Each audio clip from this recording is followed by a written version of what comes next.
السلام علیکم ورحمۃ اللہ. لا حول ولا قوة الا باللہ. حسبنا اللہ ونعم الوکیل. یا حی یا قیوم برحمتک استغیث. لا الہ الا انت سبحانک انی کنت من الظالمین.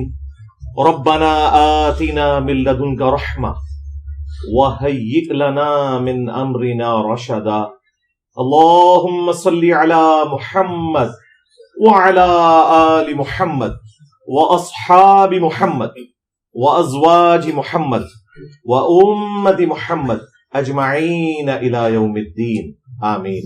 الحمد لله رب العالمين والصلاة والسلام على سيد الأنبياء والمرسلين وعلى آله وأصحابه أجمعين إلى يوم الدين. الحمد للہ آج 5 نومبر 2023 کو سنڈے کے دن ہمارا یہ پبلک سیشن نمبر 119 نمبر انشاءاللہ ہوگا. آپ کے یہ سوالات ریئل ٹائم پرچیوں کی شکل میں میرے پاس آ چکے ہیں. انشاءاللہ انہیں بھی ہم بعد میں ڈسکس کریں گے. پہلے کرنٹ افیئر کے طور پر پچھلے ویک کا ایک بڑا سینسٹیو ٹاپک جو کافی وائرل ہوا سوشل میڈیا کے اوپر، اگرچہ میرا کوئی ارادہ نہیں تھا کہ اسے ٹاپک بنایا جاتا، لیکن چونکہ اس کے ساتھ اتنے عقائد جڑ گئے اور ہر شخص نے آ کے، خواہ اس کا تعلق کسی مذہبی بیک گراؤنڈ سے ہو یا کسی لبرل بیک گراؤنڈ سے ہو، سب نے آ کے اپنا لچ فرائی کیا ہے، اس میں اپنا حصہ ڈالا ہے. تو پھر میں نے ارادہ کیا کہ اس کو ہم ڈسکس کر لیتے ہیں. اور وہ ہمارے جو ممدوح ہیں مولانا طارق جمیل صاحب حافظہ اللہ تعالی، ان کے بیٹے کی ڈیتھ، جن کا نام عاصم جمیل تھا رحمہ اللہ تعالی، اللہ تعالیٰ ان کی مغفرت کرے، انہیں ان کے نیک کاموں کا اجر دے، برائیوں سے درگزر فرمائے، اور ان کے والد صاحب کو، طارق جمیل صاحب کو، ان کی والدہ کو، باقی رشتہ داروں کو اس صدمے کے اوپر صبر نصیب کرے اور اس صبر پر اجر عظیم عطا فرمائے. آمین. انا للہ و انا الیہ راجعون. اللہم اجرنی فی مصیبتی واخلف لی خیرا منہا. آمین. پچھلے سنڈے کو یہ خبر شام کے وقت کہیں وائرل ہوئی. اس وقت تک ہمارا یہ پبلک سیشن تو آپ کو پتہ ہے مکمل ہو چکا تھا. مجھے یہ عشاء کے وقت پتہ چلا. ہمارے عثمان بھائی کے نمبر پہ ہمارے ایک دوست ہیں کرنل عرفان صاحب، جو ریٹائر ہو چکے ہیں، سینئر ہیں، انہوں نے کال کی اور مجھے عثمان بھائی نے کہا کہ جی یہ آپ فون سنیں. انہوں نے کہا جی کہ ان کا چونکہ بیک گراؤنڈ تبلیغی جماعت سے بھی رہا ہے، تو وہ کہنے لگے کہ جی مولانا کے بیٹے کو کسی نے گولی مار دی ہے. جی میں نے ظاہر ہے انا للہ و انا الیہ راجعون یہی صحیح مسلم والی دعا پڑھی. اور پھر بعد میں جب سوشل میڈیا پہ اس کی ڈیٹیلز کو میں نے سرچ کیا تو ہر شخص اپنا ہی ورژن دے رہا تھا. کوئی کہہ رہا تھا کہ یہ دہشت گردوں نے حملہ کیا ہے، کسی نے کہا کہ انہوں نے اپنے حالات سے تنگ آ کر خودکشی کر لی ہے، کسی نے کہا کہ حادثاتی موت ہے. خیر، صبح کے وقت جو مولانا طارق جمیل صاحب کے بڑے بیٹے ہیں یوسف جمیل حافظہ اللہ تعالی، انہوں نے ایک ویڈیو کلپ اپنا جاری کیا. وہ پھر مین میڈیا کے اوپر بھی مختلف ٹی وی چینلز نے دکھایا. اس میں انہوں نے کہا کہ میرے جو چھوٹے بھائی ہیں انہوں نے خودکشی کی ہے کیونکہ ان کا ذہنی توازن کا ایشو تھا. وہ دوسرے والا ایشو نہیں، ڈپریشن والا ایشو. یعنی یہ پاگل تو نہیں تھے لیکن ڈپریشن کے مریض تھے، اور وہ بتا رہے تھے کہ پچھلے کافی عرصے سے انہیں ہم الیکٹرک شاکس بھی دے رہے تھے. تو وہ اسی تکلیف کے اندر انہوں نے اپنے آپ کو گولی مار کے خودکشی کر لی ہے. چیپٹر کلوز ہو گیا، میڈیا نے بھی بتا دیا. پھر ایک دن کے بعد طارق جمیل صاحب کے جو چھوٹے بھائی ہیں ڈاکٹر ہیں، یعنی اس بچے کے چچا، ان کا اردو پوائنٹ کے اوپر انٹرویو آیا اور انہوں نے ایک اور بات کر دی. انہوں نے کہا کہ نہیں، اس نے خودکشی نہیں کی ہے بلکہ یہ حادثاتی موت ہے. وہ پسٹل سے کھیل رہا تھا اور اسی دوران چیمبر میں ایک گولی موجود تھی جو چل گئی اور اس کی وجہ سے وہ شہید ہو گیا.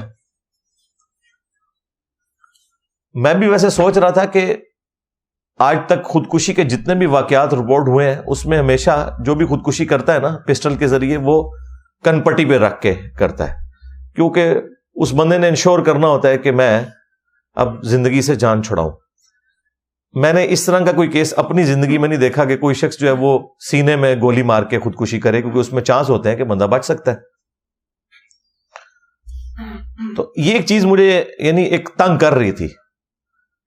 تو مجھے لگا کہ ان کے چچا صحیح بات کر رہے ہیں کہ یہ حادثاتی طور پہ سارا مسئلہ ہوا ہے.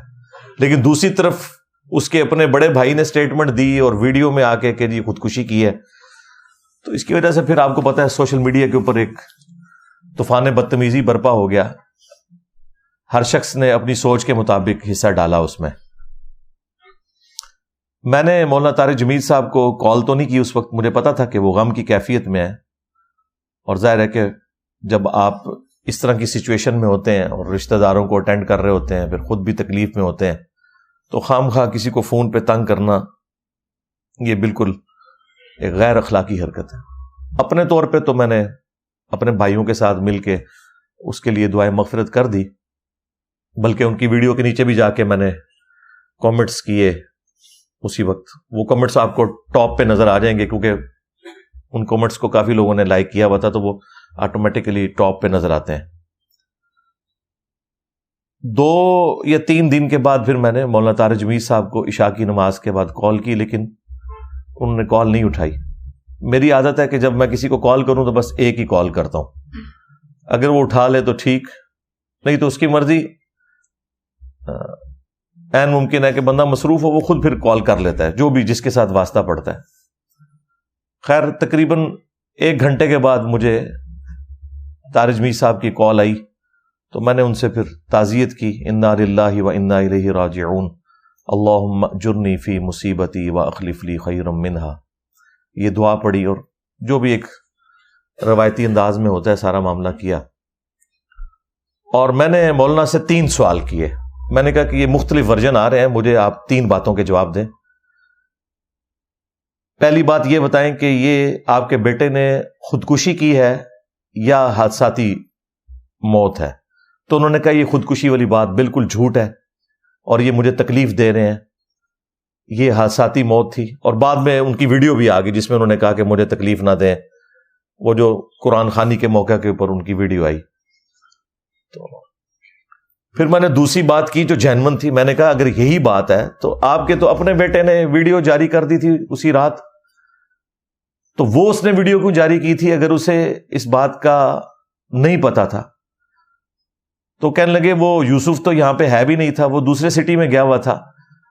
چونکہ وہ ایک پینک پھیل گیا تو اسے جو انیشل رپورٹ ملی اس نے اس کے مطابق فوراً ویڈیو بنا دی. تو وہ ویڈیو اس کی غلطی ہے، ویڈیو بنانا اس کو فوراً بنانی پڑی، اس میں اس سے مس ہینڈلنگ ہوگی، کیونکہ واقع پہ تو نہ وہ موجود تھا نہ میں موجود تھا. وہ تو اس کا ایک کزن ہی تھا، عارفین، جو ان کے چچا کا بیٹا ہے، طارق جمیل صاحب کے چھوٹے بھائی کا بیٹا جو ڈاکٹر ہے. تو وہ پاس موجود تھا اور ایگزیکٹلی اس وقت وہ پاس موجود تھا، اس کی طرف دیکھ نہیں رہا تھا لیکن اسی پریمیسز میں موجود تھا. اس نے بعد میں اردو پوائنٹ کے اوپر اپنا انٹرویو بھی ریکارڈ کروایا. تو کہتے ہیں کہ یہ بات جو ہے نا وہ اس سے مس ہینڈلنگ ہوئی ہے. پھر میں نے تیسری بات ان سے یہ پوچھی کہ اگر آپ کو یہ پتا تھا کہ وہ ڈپریشن کا مریض ہے اور یہ سب کچھ ہے اور آپ کے سارے قریبی لوگوں کو پتا ہے، تو اس چیز کا تو کوئی تک نہیں بنتا کہ اگر اس نے پسٹل مانگی ہے تو وہ آپ کا گارڈ یا جو بھی تھا وہ اسے پسٹل پکڑا دیتا، جبکہ پتا ہے کہ وہ اس طرح کی کوئی ایکٹیویٹی کر بھی سکتا ہے. کہتے ہیں آپ کی بات بالکل ٹھیک ہے، لیکن یہ کوئی پہلی دفعہ نہیں ہوا، اس سے پہلے بھی وہ خالی پسٹل اسے دیتے ہیں تو وہ کھیلتا رہتا ہے، چونکہ سارے اس کو ذرا ایک اسپیشل پروٹوکول اسپیشل چائلڈ ہونے کی وجہ سے کرتے تھے. ویسے تو عمر اس کی آلموسٹ کوئی 36-37 کے قریب تھی, لیکن وہ بچپن سے ہی ایک خاص ذہنی مرض میں مبتلا تھا. لکھنا پڑھنا اس نے نہیں سیکھا, لیکن پاگل نہیں تھا, جس کو ہم کہتے ہیں نا پاگل, وہ نہیں تھا.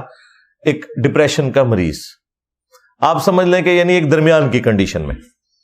تو کہتے ہیں وہ پہلے بھی اس طرح کرتا تھا, بس وہ چیمبر میں ایک گولی پھنسی رہے گی تو وہ چل گئی. تو میں نے کہا مجھے بھی یہی لگتا ہے. اس کی وجہ یہ ہے کہ اگر اس نے یہ خودکشی کی ہوتی نا تو وہ کن پٹی پہ رکھ کے خودکشی کرتا. پھر وہ اتنے ہی اس نے زندگی کے سال اس ڈپریشن میں گزارے ہیں, ابھی آ کے اس نے خودکشی کو کرنی تھی. اسلحہ تو اس کے پاس پہلے بھی اویلیبل تھا. تو مجھے یہ بات یعنی ٹھیک لگی. اس کے باوجود اگر کوئی سمجھتا ہے کہ انہوں نے پردہ ڈالا ہے تو وہ اس کے اپنے ذہن کا ایشو ہے. میرے خیال ہے ہمیں گھر والوں کی بات کے اوپر رلائے کرتے ہوئے اس چیپٹر کو کلوز کر دینا چاہیے. یہ بڑی سخت زیادتی والی بات ہے کہ ایک گھر میں پہلے ڈیتھ ہوئی بھی ہے اور پھر ہر کوئی اس میں تب آزمائی کر رہا ہے. اس میں سے نکلنا کیا ہے؟ کوئی وہ پبلک اکاؤنٹ ہولڈر نہیں تھا, کوئی پاکستان کا کوئی مشہور سائنٹسٹ نہیں تھا کہ جس کی وجہ سے کوئی ملک کو اتنا نقصان ہو گیا ہے کہ ہم کہیں کہ نہیں جی پتہ لگوائیں کہ یہ خودکشی کی ہے یا حساسی طور پہ مرا ہے. ایک نارمل انسان تھا, ٹھیک ہے, اس کے والد کی سٹیٹمنٹ آ گئی, دیٹس اینف. اور پھر وہ ہاتھ جوڑ جوڑ کے کہہ رہے ہیں کہ یار اس کو ایشو نہ بنائیں, پلیز میرے بچے کے اوپر یہ الزام نہ لگائیں. تو میرا خیال ہے اس کے بعد تو جو شخص بھی صاحب اولاد ہے اسے شرم کرنی چاہیے اگر وہ اس کے علاوہ کوئی اور ورژن اڈاپٹ کرتا ہے. یہ میرا اپنا پوائنٹ آف ویو ہے, کیونکہ اس میں سے نکالنا کچھ بھی نہیں ہم نے. تو یہ پورے کا پورا ایک سینیریو تھا. اور ان ساری باتوں کے بعد میں نے اس چیپٹر کو 3-4 دن پہلے کلوز کر دیا کہ ٹھیک ہے بات ہوگی. لیکن یہ پورے ہفتے میں ابھی تک اتنے لوگوں نے وی لاگز بنائے اس ٹاپک کے اوپر, ہر بندے نے آ کے اپنی ان پٹ دی اور جو کچھ اس میں سے نکالنے کی کوشش کی. پھر اس پر تر رہا یہ کہ جو کچھ مولانا طارق جمیل صاحب نے مس ہینڈلنگ کی اس کی بھی ایک پوری لسٹ ہے, جس کی وجہ سے دوسرے فرقوں کے مولویوں کو موقع ملا, انہوں نے ان کے خلاف وی لاگز بنائے.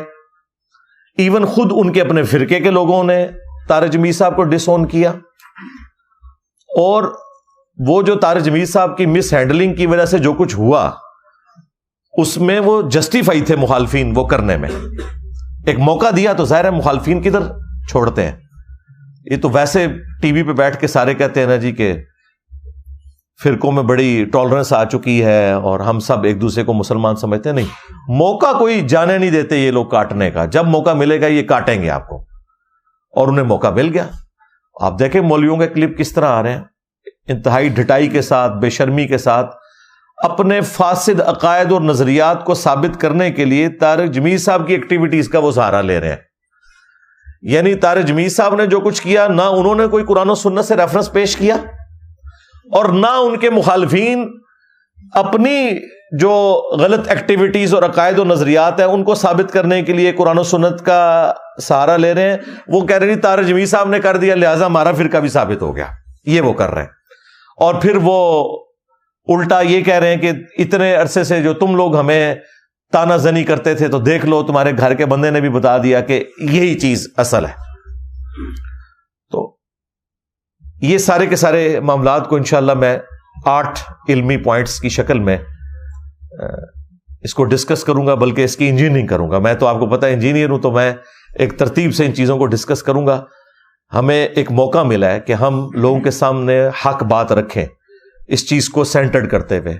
میری یہ گفتگو کوئی ویورشپ کے لیے, کوئی مشہوری کے لیے نہیں. میرے زیادہ کیڑا مشہور ہے, ہاں, تو یہ کسی چیز کے لیے نہیں ہے. صرف خالصتاً یہ موقع ملا ہے کہ مسلمانوں کے دماغوں میں ڈرل کروں کہ بھائی یہ بابوں کا دین ہے, یہ کتابوں کا دین ہے. مرنے سے پہلے اے مسلمان کر لے اس پہ غور. کتابوں کا خدا اور ہے, بابوں کا خدا اور, کتابوں کا پیمبر اور ہے, بابوں کا پیمبر اور. اگرچہ فرقوں کے بابے بھی اسی اللہ رسول کے ماننے والے ہیں عز و جل و صلی اللہ علیہ وآلہ وسلم, لیکن جو انہوں نے آپ کو دین سکھایا وہ ان کی ذاتی اختراع تھی.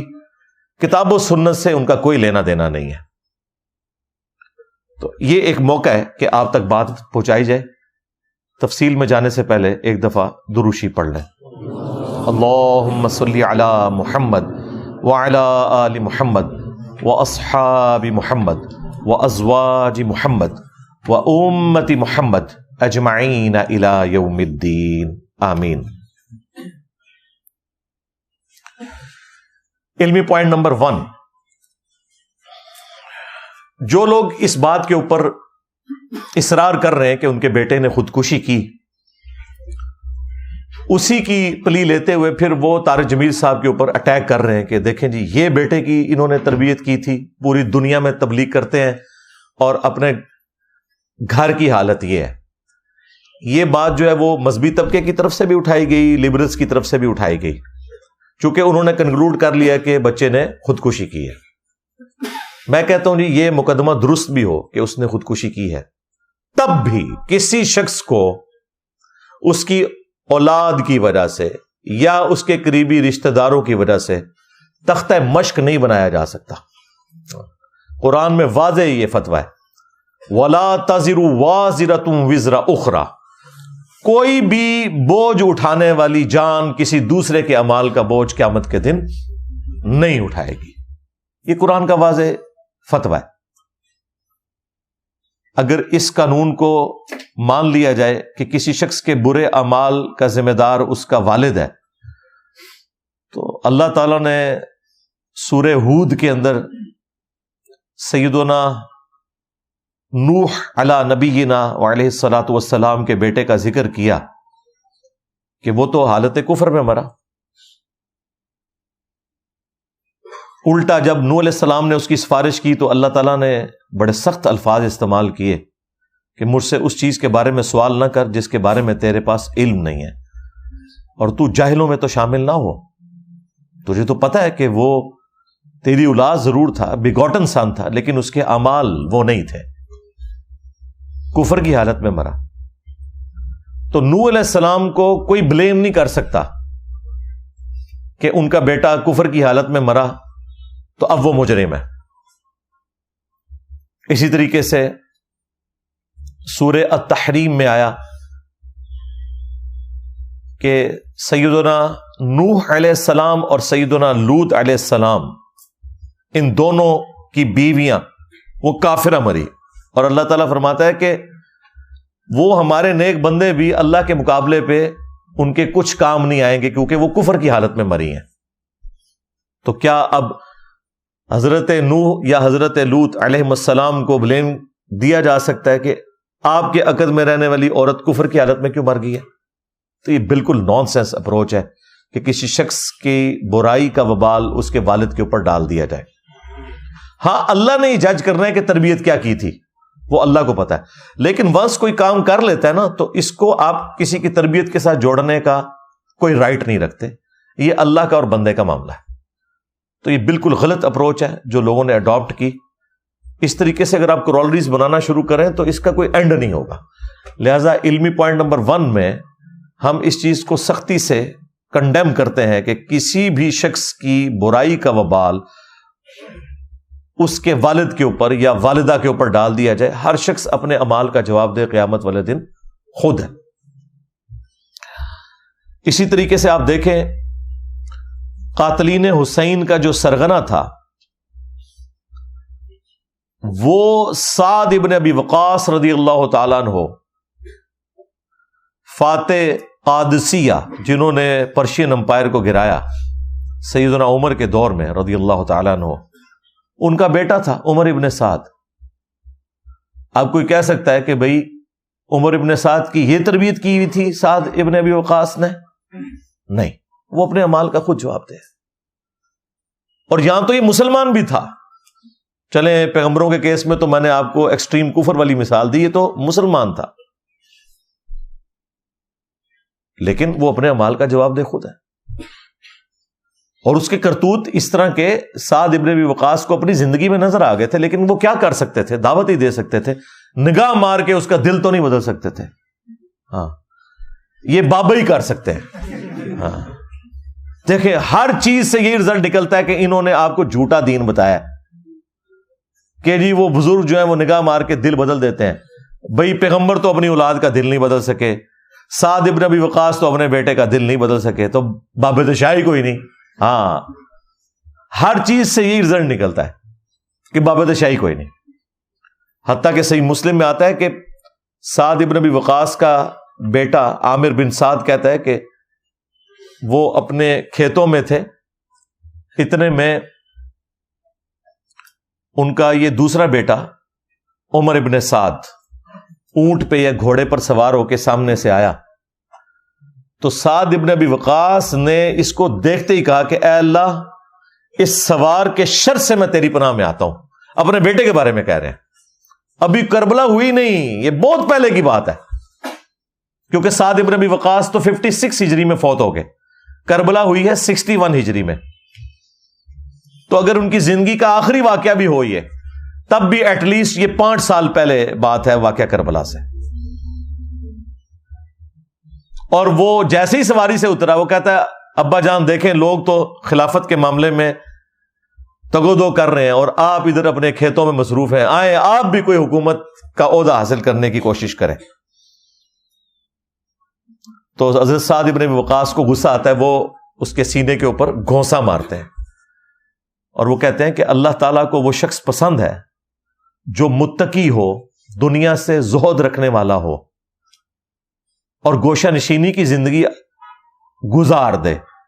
وہ اللہ تعالیٰ کو زیادہ محبوب ہے بجائے ایسے شخص کے کہ جو حکومتی عہدہ سنبھالے. یہ گوشہ نشینی سے مراد وہ جنگلوں کے پتے کھانا نہیں ہے. ہاں آپ کو کہتے ہیں عبد القادر جیلانی جو 40 سال تک جنگلوں کے پتے کھاتے رہے. بخاری مسلم میں لکھا ہے کہ نبی علیہ السلام جب غار حرا جاتے تھے تو ان کی بیوی سیدہ خدیجہ سلام اللہ علیہا ان کو ٹفن میں کھانا باندھ کے دیتی تھی. آپ کے بابے کئی سال تک کچھ کھائیں پیئے نہ، اور ہمارے نبی صلی اللہ علیہ وآلہ وسلم تھوڑی دیر کے لیے غار حرا جائیں تو گھر سے اپنا کھانا لے کے جائیں. تو پھر ہم یہ کہنے میں حق و جانب نہیں ہے کہ میرے نبی سا ہے ہی کوئی نہیں، تیرے بابے تھے شاہی کوئی نہیں. اس کا مطلب جھوٹ بولا ہے تم لوگوں نے. ہر واقعے سے، ہر آیت سے، ہر حدیث سے یہ رزلٹ نکلتا ہے کہ نبی کے جیسا ہے ہی کوئی نہیں، بابے تھے شاہی کوئی نہیں. علمی پوائنٹ نمبر 2، اور وہ ہے کہ کیا اس بچے کی موت حادثاتی تھی یا خودکشی والی. تو اس کے اوپر چونکہ میں اپنے ابتدائیہ میں یہ ڈسکس کر چکا ہوں کہ میری خود بات ہوئی ہے طارق جمیل صاحب سے، انہوں نے کہا کہ نہیں یہ حادثاتی موت تھی. میرے بچے یوسف جمیل نے بس پینک میں آ کے اس وقت ایک ویڈیو بنا دی، اس کی وجہ سے یہ سارا معاملہ آگے چل پڑا. اگر خودکشی کرنی ہوتی تو کن پٹی پہ مار کے کرتا ہے. یہ سینے پہ جو گولی لگی اور ایکسیسو خون نکلنے کی وجہ سے وہ شہید ہو گیا، تو یہ حادثاتی طور پہ ہوا.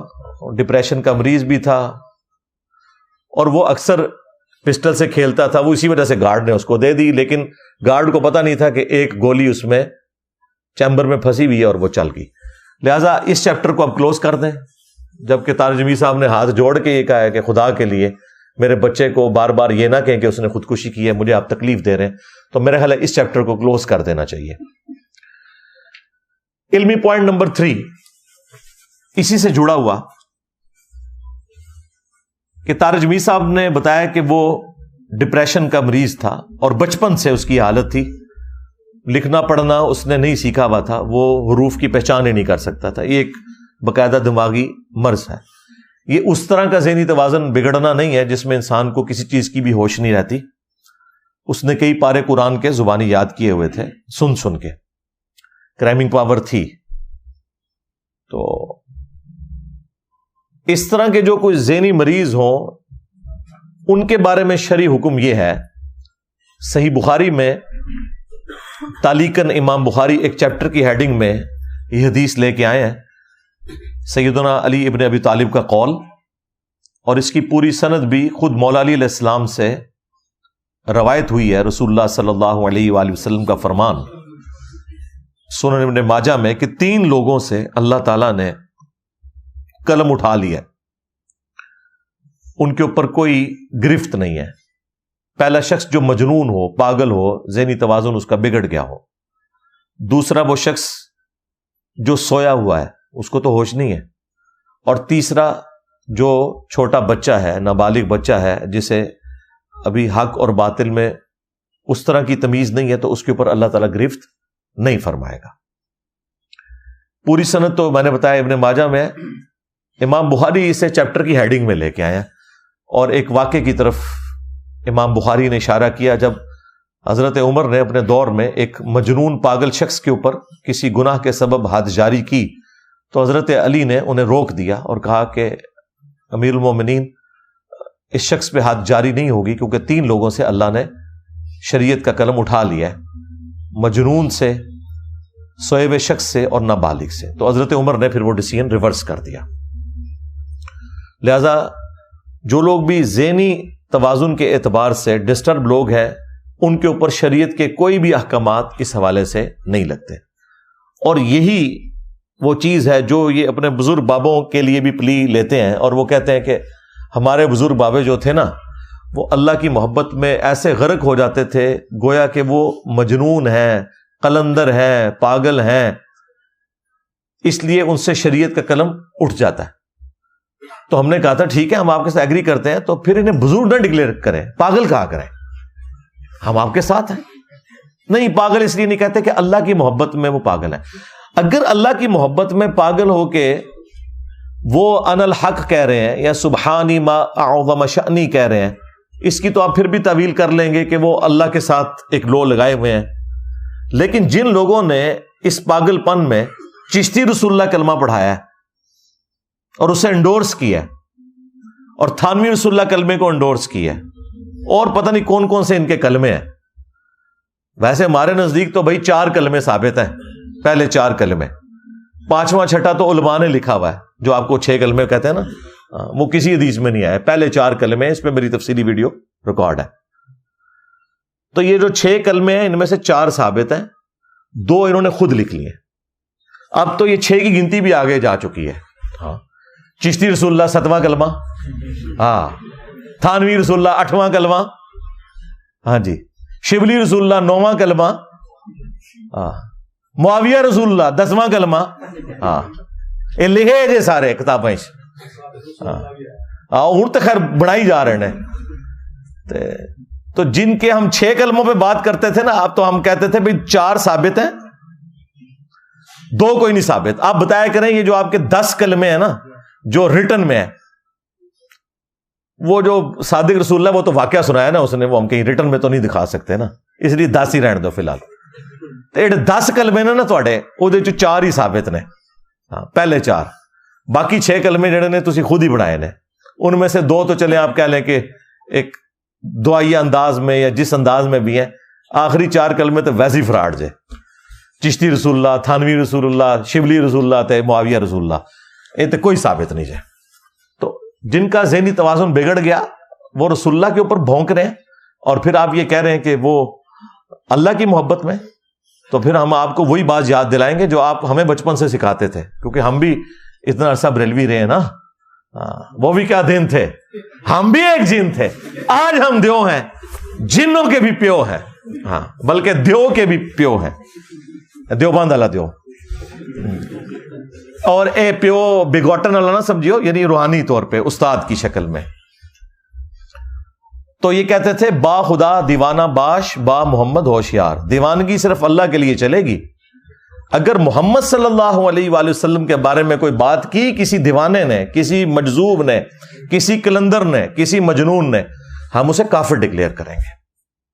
تو یہ سارے بکواسیات جو ہم بار بار ہائی لائٹ کرتے ہیں ان کے بزرگوں کے، وہ رسول اللہ صلی اللہ علیہ وآلہ وسلم کے اوپر انہوں نے ختم نبوت کے اوپر ڈاکہ مارا ہے، ان کی عصمت کے اوپر حملہ کیا ہے، ان کی ذات سے متعلق یہ ساری گستاخیاں ہیں۔ خیر یہ ٹاپک الگ سے ہے، لیکن میں نال نال چونڈی وڈاں گا، چھڈاں گا نہیں تانوں میں، ہاں، اس زخم میں تھوڑا چھلدا رہنا ہے، کیونکہ اسی زخم کو چھیلنے کی وجہ سے ہی الحمدللہ اتنی بڑی دنیا میں چینج آئی ہے۔ آپ جتنا پروپیگنڈا کر سکتے ہیں کریں، ہمیں کوئی فرق نہیں پڑتا۔ آپ مجھے ریئل ٹائم آپ میں سے لوگ بتائیں کتنے لوگ ہیں جنہیں میرا تعارف نیگیٹو ہوا تھا، ہاتھ کھڑا کریں۔ تو یہ ان بزرگوں کی برکات ہے نا۔ اوے پی گیا جو تھوڑے بزرگاں نوں، پی گیا جے، انہاں دے کلپ جاندا نا، لوگ کہندے کیڑا پی گیا جڑا۔ پی گیا جے تواڈے پیواں پیراں نوں سر نکلو باہر. اسی پھر بھی نوکری ادا کردے پئے, اسی پھر بھی نوکری ادا کردے پئے. مرزے دے خلاف تواڈے پیو نے کرنیاں نے, نکلو باہر. سٹیج پر بیٹھنے والے ہاتھ کھڑا کر کے بتائیں, مجھے بتائیں یہ کام ٹھیک ہے کہ نہیں؟ تماشا کرتے ہو, پھر کہتے ہیں مسلک کا کام نہیں ہوتا. مسلک والوں کو تم خود رگڑتے ہو. اور جرا تواڈے پیواں نوں پی گیا ہن تسی چوپ بیٹھے ہو, اور نکلو باہر. تواڈے بزرگ ساڈے آباء و اجداد نوں پے, اور انہیں ان لوگوں نے غلط عقائد کے ذریعے گمراہی کی موت مار دیا, تو دیکھو پھر اللہ نے کیڑی بڑی بلا تواڈے اوتے چھڑ دیتی ہے. میرے نبی عیسیٰ ہے ہی کوئی نہیں, تیرے بابے تے شے ہی کوئی نہیں. علمی پوائنٹ نمبر 4, اور وہ ہے خودکشی کے حوالے سے. چونکہ میں نے آپ کو کلیئر کر دیا کہ یہ خودکشی والا الزام تو غلط ہے, لیکن چونکہ یہ اس کے ساتھ جڑی بھی بات ہے, بعض لوگوں نے پوچھا کہ خودکشی والے کے شرعی احکام کیا ہیں, وہ بھی آپ ساتھ بیان کریں. ایک بات تو آپ بالکل کلیئر کٹ سمجھ لیں, اسلام میں خودکشی کرنا حرام ہے. یہ زندگی اللہ کی امانت ہے, اور جس طریقے پہ اللہ نے اجازت دی ہے اس طریقے پہ یہ جان اس کے سپرد کی جا سکتی ہے. کہ میدان جنگ میں کوئی شخص اللہ کی خاطر اپنی جان ہتھیلی پر لے کر آ جائے اور اللہ کے حضور اپنی جان قربان کر دے, تو اس طرح کی قربانی تو اعلیٰ ترین موت ہے انسان کی. لیکن کوئی شخص جان بوجھ کے اپنی جان نہیں لے سکتا. صحیح بخاری اور صحیح مسلم دونوں میں حدیث ہے کہ اگر کسی شخص نے دنیا میں زہر پی کر خودکشی کی, یا اپنے آپ کو بلندی سے گرا کر خودکشی کی کسی پہاڑ سے, یا اپنے پیٹ میں چھرا مار کر اپنے آپ کو زخمی کر کے, جس کی ماڈرن فارم اب یہ پسٹل والا معاملہ بھی ہو سکتا ہے, کوئی کن پٹی پہ رکھ کے چلاتا ہے, کسی بھی طریقے سے خودکشی کی, تو ایسا شخص ہمیشہ کے لیے جہنم کی آگ میں ہے. وَلِعَاذُ بِاللَّهِ تَعَالَى. اللہم لا تجعلنا منہم. اور جہنم کی آگ میں اس پہ آگ کا عذاب تو مسلط ہوگا ہی, ساتھ ہی ساتھ جس طریقے سے اس نے خودکشی کی ہوگی وہی عذاب اس پہ مسلط کر دیا جائے گا. اگر کسی نے دنیا میں چھرا مار کے خودکشی کی تو دوزخ کی آگ میں اس کے ہاتھ میں خنجر دے دیا جائے گا, وہ بار بار اپنے آپ کو مارتا رہے گا, مرے گا, پھر زندہ ہوگا, پھر مرے گا, پھر زندہ ہوگا. یہ یعنی ایک مسلسل تکلیف کا عمل, یہ اس پر مسلط ہوگا اور ہمیشہ کے لیے. اب یہ بڑی خطرناک بات ہے کہ ایک کلمہ گو مسلمان خودکشی کر لے تو ایک عمل کی وجہ سے ہمیشہ کی جہنم میں. اب یہ حدیث تو بخاری مسلم دونوں میں ہے, لیکن اسی حدیث کو امام ترمذی نے جامعہ ترمذی میں لیا, اور انہوں نے ان الفاظ کے اوپر بحث کی کہ یہ جو الفاظ ہیں کہ ہمیشہ کے لیے جہنم میں رہے گا, وہ کہتے ہیں یہ الفاظ غیر محفوظ ہیں. اور کسی حد تک لاجیکلی ان کی بات درست تھی کہ بہرحال مسلمان تو ایک نہ ایک دن اپنے گناہوں کا عذاب بھگت کے جنت میں چلا ہی جائے گا. تو وہ کہتے ہیں یہ کیسے ہو سکتا ہے کہ ایک مسلمان خودکشی کرے اور ہمیشہ کے لیے جہنم میں رہے. تو وہ کہتے ہیں کہ یہ جو ہمیشہ والے الفاظ ہیں نا, یہ چند شاگردوں نے حضرت ابو ہریرہ سے روایت کی ہیں, چند نے نہیں کیے. لیکن دوسرے محدثین کہتے ہیں کہ جن شاگردوں نے روایت کی ہیں وہ سارے ثقہ اور صدوق ہیں, لہذا اس روایت کے متن میں کوئی کلام نہیں ہے. البتہ اس کی تعویل ممکن ہے کہ یہ جو بخاری مسلم کی حدیث میں ہے ہمیشہ کی جہنم, تو اس سے مراد یا تو وہ شخص ہے جس نے خودکشی کو حلال سمجھ کر کیا, تو اللہ کی حرام کردہ چیز کو اپنے عقیدے میں حلال سمجھنا یہ خود کفر ہے, اور اس کفر کی حالت میں چونکہ وہ مرا اس وجہ سے وہ ہمیشہ کے لیے جہنم میں ہے. نہ کہ وہ کہ جو اسے حرام سمجھتے ہوئے کرے, اور یقیناً مسلمان جب بھی کرتا ہے وہ حرام سمجھتے ہوئے کرتا ہے, اسے پتہ ہے کہ یہ غلط ہے, لیکن وہ کہتا ہے میں اپنے حالات سے تنگ تھا, اور لیکن پھر بھی کوئی کم عذاب نہیں ہے, عذاب تو اس نے بھگتنا ہے. اور دوسری تعویل علماء نے یہ کی, محدثین نے, کہ یہ جو ہمیشہ کی جہنم ہے اس سے مراد ہے a long period of time. گویا کہ ہمیشہ کی جہنم یعنی وہ اتنی زیادہ دیر جہنم میں رہے گا, گویا کہ ہمیشہ کے لیے جہنم میں، والعیاذ باللہ تعالی۔ یہ بھی کوئی معمولی بات نہیں، یہاں تو لوگ کہتے ہیں جی خیر ہے جی ایک پھیرا ہی لگے گا، اور اللہ تعالیٰ سورۃ الفرقان میں فرماتا ہے کہ جہنم تھوڑی دیر کے لیے بھی وقت گزارنے کے لیے انتہائی برا ٹھکانہ ہے، اور زیادہ دیر گزارنے کے لیے بھی انتہائی برا ٹھکانہ ہے۔ یہ کہہ دینا آسان ہے، لیکن اللہ تعالیٰ کا جو فتویٰ ہے وہ بتا رہا ہے، بخاری مسلم میں حدیث ہے کہ جو جہنم کی آگ ہے وہ دنیا کی آگ سے 70 گنا زیادہ تیز ہے۔ دنیا کی آگ کوئی برداشت نہیں کر سکتا، اس کو 70 ٹائم بڑھا لیں، اور پھر دنیا کی آگ تو روشنی والی ہے، اور جو جہنم کی آگ ہے اس میں بالکل اندھیرا ہے۔ اللہم اجرنا من النار، آمین۔ ربنا اصرف عنا عذاب جہنم ان عذابها کان غراما۔ تو یہ بڑا سینسٹیو ایشو ہے۔ اچھا، اس کے ساتھ ایک اور چیز بھی آپ سمجھ لیں، جس شخص نے خودکشی کی ہے نا، اس کا جنازہ نبی صلی اللہ علیہ وآلہ وسلم نے نہیں پڑھا۔ صحیح مسلم میں حدیث ہے، ایک خودکشی والے کا جنازہ لایا گیا، آپ علیہ السلام نے جنازہ نہیں پڑھا، البتہ صحابہ کو نہیں روکا تم پڑھ لو لیکن میں نہیں پڑھوں گا۔ اس کے پیچھے آپ کا ایک پروٹیسٹ تھا کہ اگر ایک ڈومیننٹ پرسنالٹی خودکشی والے کا جنازہ پڑھے گی تو اس کے عمل کو انڈورس کرنے کے مترادف ہے، لیکن چونکہ ہے کلمہ گو اہل قبلہ لہذا جنازہ تو ہوگا، خودکشی والے کا کافر تو نہیں ہے، مسلمان ہے، تو صحابہ کرام کو اجازت دے دی کہ تم پڑھ لو لیکن میں نہیں پڑھوں گا۔ اس کے تحت جتنے بھی ڈومیننٹ لوگ ہیں، جو مذہبی پیشوا ہیں، دین کی تبلیغ کرنے والے لوگ ہیں، ان کے لیے سنت یہی ہے کہ وہ کبھی بھی خودکشی والے کا جنازہ نہ پڑھیں۔ عام لوگ پڑھ لیں لیکن وہ نہ پڑھیں تاکہ پروٹیسٹ ریکارڈ ہو۔ اور ہمارے ملک میں جس نے خودکشی کی ہوتی ہے نا، سب سے بڑا جنازہ اس کا ہوتا ہے۔ کوئی عشق مشوقی کے چکر میں کر لی ہوتی ہے، کسی اور چکر میں، کیونکہ وہ عموماً خودکشی کرنے والی جوان موت ہوتی ہے، اور جوان موت کے اوپر ویسے ہی بڑا لوگوں کو ترس آتا ہے۔ یہ آلموسٹ 2009 کی بات ہے، یعنی آج 5 نومبر 2023 ہے، تو آپ سمجھ لیں 14 سال پہلے کی بات ہے۔ ان دنوں میں اپنے گھر میں ہی درس دیا کرتا تھا، بیٹھک میں چند ایک لوگ ہوتے تھے، تو میرے درس میں ایک بچہ آتا تھا، کوئی 16-17 سال اس کی عمر تھی، حفظ کر رہا تھا وہ دعوت اسلامی کے مدرسے سے، تو کافی حد تک اس کے عقائد کی اصلاح ہو گئی تھی۔ پھر اچانک ایک دن خبر آئی کہ اس نے خودکشی کر لی ہے۔ وہ گھر میں تذاب تھا، وہ اس نے پی لیا۔ اب تذاب اگر کوئی پی لے نا تو اس کی تو کوئی ریمیڈی نہیں ہے، کیونکہ وہ جہاں جہاں تذاب لگتا ہے وہ سب کچھ کٹ جاتا ہے۔ اب مجھے خبر ملی تو اب میرے لیے بڑا ایک امتحان تھا، چونکہ وہ اسٹوڈنٹ بھی تھا اور دوسری طرف اس نے یہ حرکت کی۔ جیلم کی تاریخ میں چند بڑے جنازوں میں سے، ہزاروں میں اس کا جنازہ تھا، وہ ایک بڑا جنازہ تھا، لیکن میں نے جنازہ نہیں پڑھا۔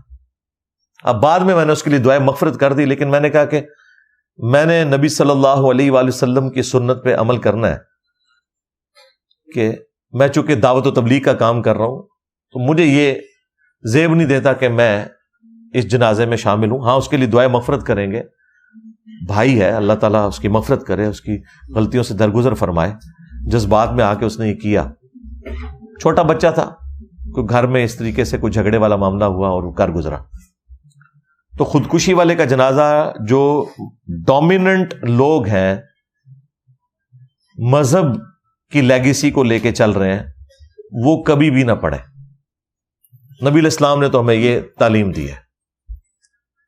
اس حوالے سے یہ اسٹیٹس کلیئر ہو گیا، حتیٰ کہ آپ صلی اللہ علیہ وآلہ وسلم تو مکروز کا بھی جنازہ نہیں پڑھتے تھے۔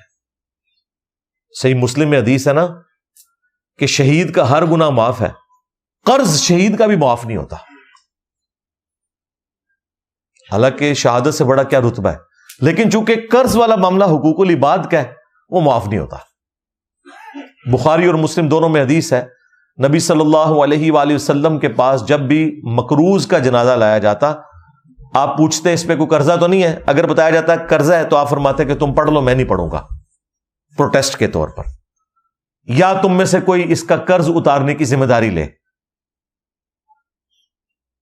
تو اگر کوئی ذمہ داری لے لیتا تو آپ جنازہ پڑھا دیتے، ادروائز آپ نہیں پڑھاتے تھے۔ وہی لیگیسی آج تک چل رہی ہے نا۔ آپ نے دیکھا ہے کہ وہ جنازے کے موقع کے اوپر اناؤنسمنٹ ہوتی ہے کہ اس کے ساتھ کسی کا لین دین ہو تو فلاں سے ملے۔ یہ لادہ بات ہے، فلاں سے مل بھی لے پھر بھی قرضہ نہیں کرتے کسی نے لبا واپس، ہاں وہ اہم ہی فلاں سے مل لے۔ لیکن نبی علیہ السلام کے کیس میں اسی حدیث میں آتا ہے کہ جب اللہ تعالیٰ نے غزوہ خیبر کے بعد رسول اللہ کو وسعت دی مال غنیمت میں، آپ صلی اللہ علیہ وآلہ وسلم کے پاس جب مال آنا شروع ہو گیا، مال غنیمت خمس کے کانٹیکسٹ میں بیت المال کے اندر، پھر جب کبھی بھی مقروض کا جنازہ لایا جاتا تھا تو نبی علیہ السلام پوچھتے اس پہ کوئی قرض ہے، اور بتایا جاتا کہ ہے، تو نبی علیہ السلام پھر وہ قرض خود بیت المال میں سے اپنے والے اس حصے میں سے جو خمس کا حصہ ہے، رسول اللہ اور ان کے اہل البیت کے لیے سورۃ الانفال میں اللہ تعالیٰ نے مخصوص فرمایا، اس میں سے آپ صلی اللہ علیہ وآلہ وسلم اس کا قرض اتار دیا کرتے تھے۔ اور پھر نبی علیہ السلام وہ آیت پڑھتے ہیں، النبی اولیٰ بالمؤمنین من انفسہم وازواجہ امہاتہم، نبی مومنین کی جانوں پر ان کی جانوں سے بڑھ کر حق رکھتے ہیں، اور نبی کی بیویاں امت کی مائیں ہیں۔ تو رسول اللہ امت کے روحانی باپ ہوئے۔ اچھا، اس آیت کا تو مطلب ویسے یہ تھا کہ امت کا کام ہے کہ اپنا تن من دھن اپنی جان تک قربان کر دے رسول اللہ کے لیے صلی اللہ علیہ وآلہ وسلم، کیونکہ رسول اللہ صلی اللہ علیہ وآلہ وسلم ہماری جانوں سے بڑھ کر ہم پر حق رکھتے ہیں۔ لیکن نبی علیہ السلام نے دیکھیں اس کا وائس ورثہ کیا۔ آپ نے کہا کہ ان پہ میں حق رکھتا ہوں، لیکن چونکہ اب یہ میرے بچوں کی مانند ہیں اور مجھے اللہ نے وسعت دی ہے تو ان کا قرض بھی میں اتاروں گا۔ حالانکہ ہونا تو چاہیے تھا کہ بچے اپنے روحانی باپ کے لیے قربانی پیش کرتے، ہمارے پیر ہمارے روحانی باپ وہ ہیں جو اپنے بچوں پہ لگایا کرتے تھے، اور تمہارے پیر وہ ہیں جو نہ تمہارا مال چھوڑتے ہیں نہ تمہاری عزت چھوڑتے ہیں۔ پھر میں کہنے میں حق بجانب ہوں کہ میرے نبی سا ہے ہی کوئی نہیں، تیرے بابے تے شے ہی کوئی نہیں۔ تو نبی علیہ السلام قرض اتارتے خود اور پھر جنازہ پڑھاتے۔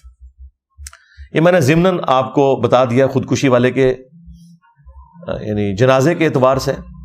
اور اس میں ایک اور امپورٹنٹ چیز یہ ہے کہ اب خودکشی والے کی مغفرت کا معاملہ کیا ہوگا؟ جنازہ تو پڑھ لیا تو ظاہر ہے اس میں دعائے مغفرت کی تو اٹ مینز کہ ہے وہ مسلمان ہے۔ ایک حدیث ہے صحیح مسلم کے اندر، ایک سینئر اصحاب میں سے تھے، سابقون الاولون میں سے، وہ ہجرت مدینہ میں بھی شامل تھے۔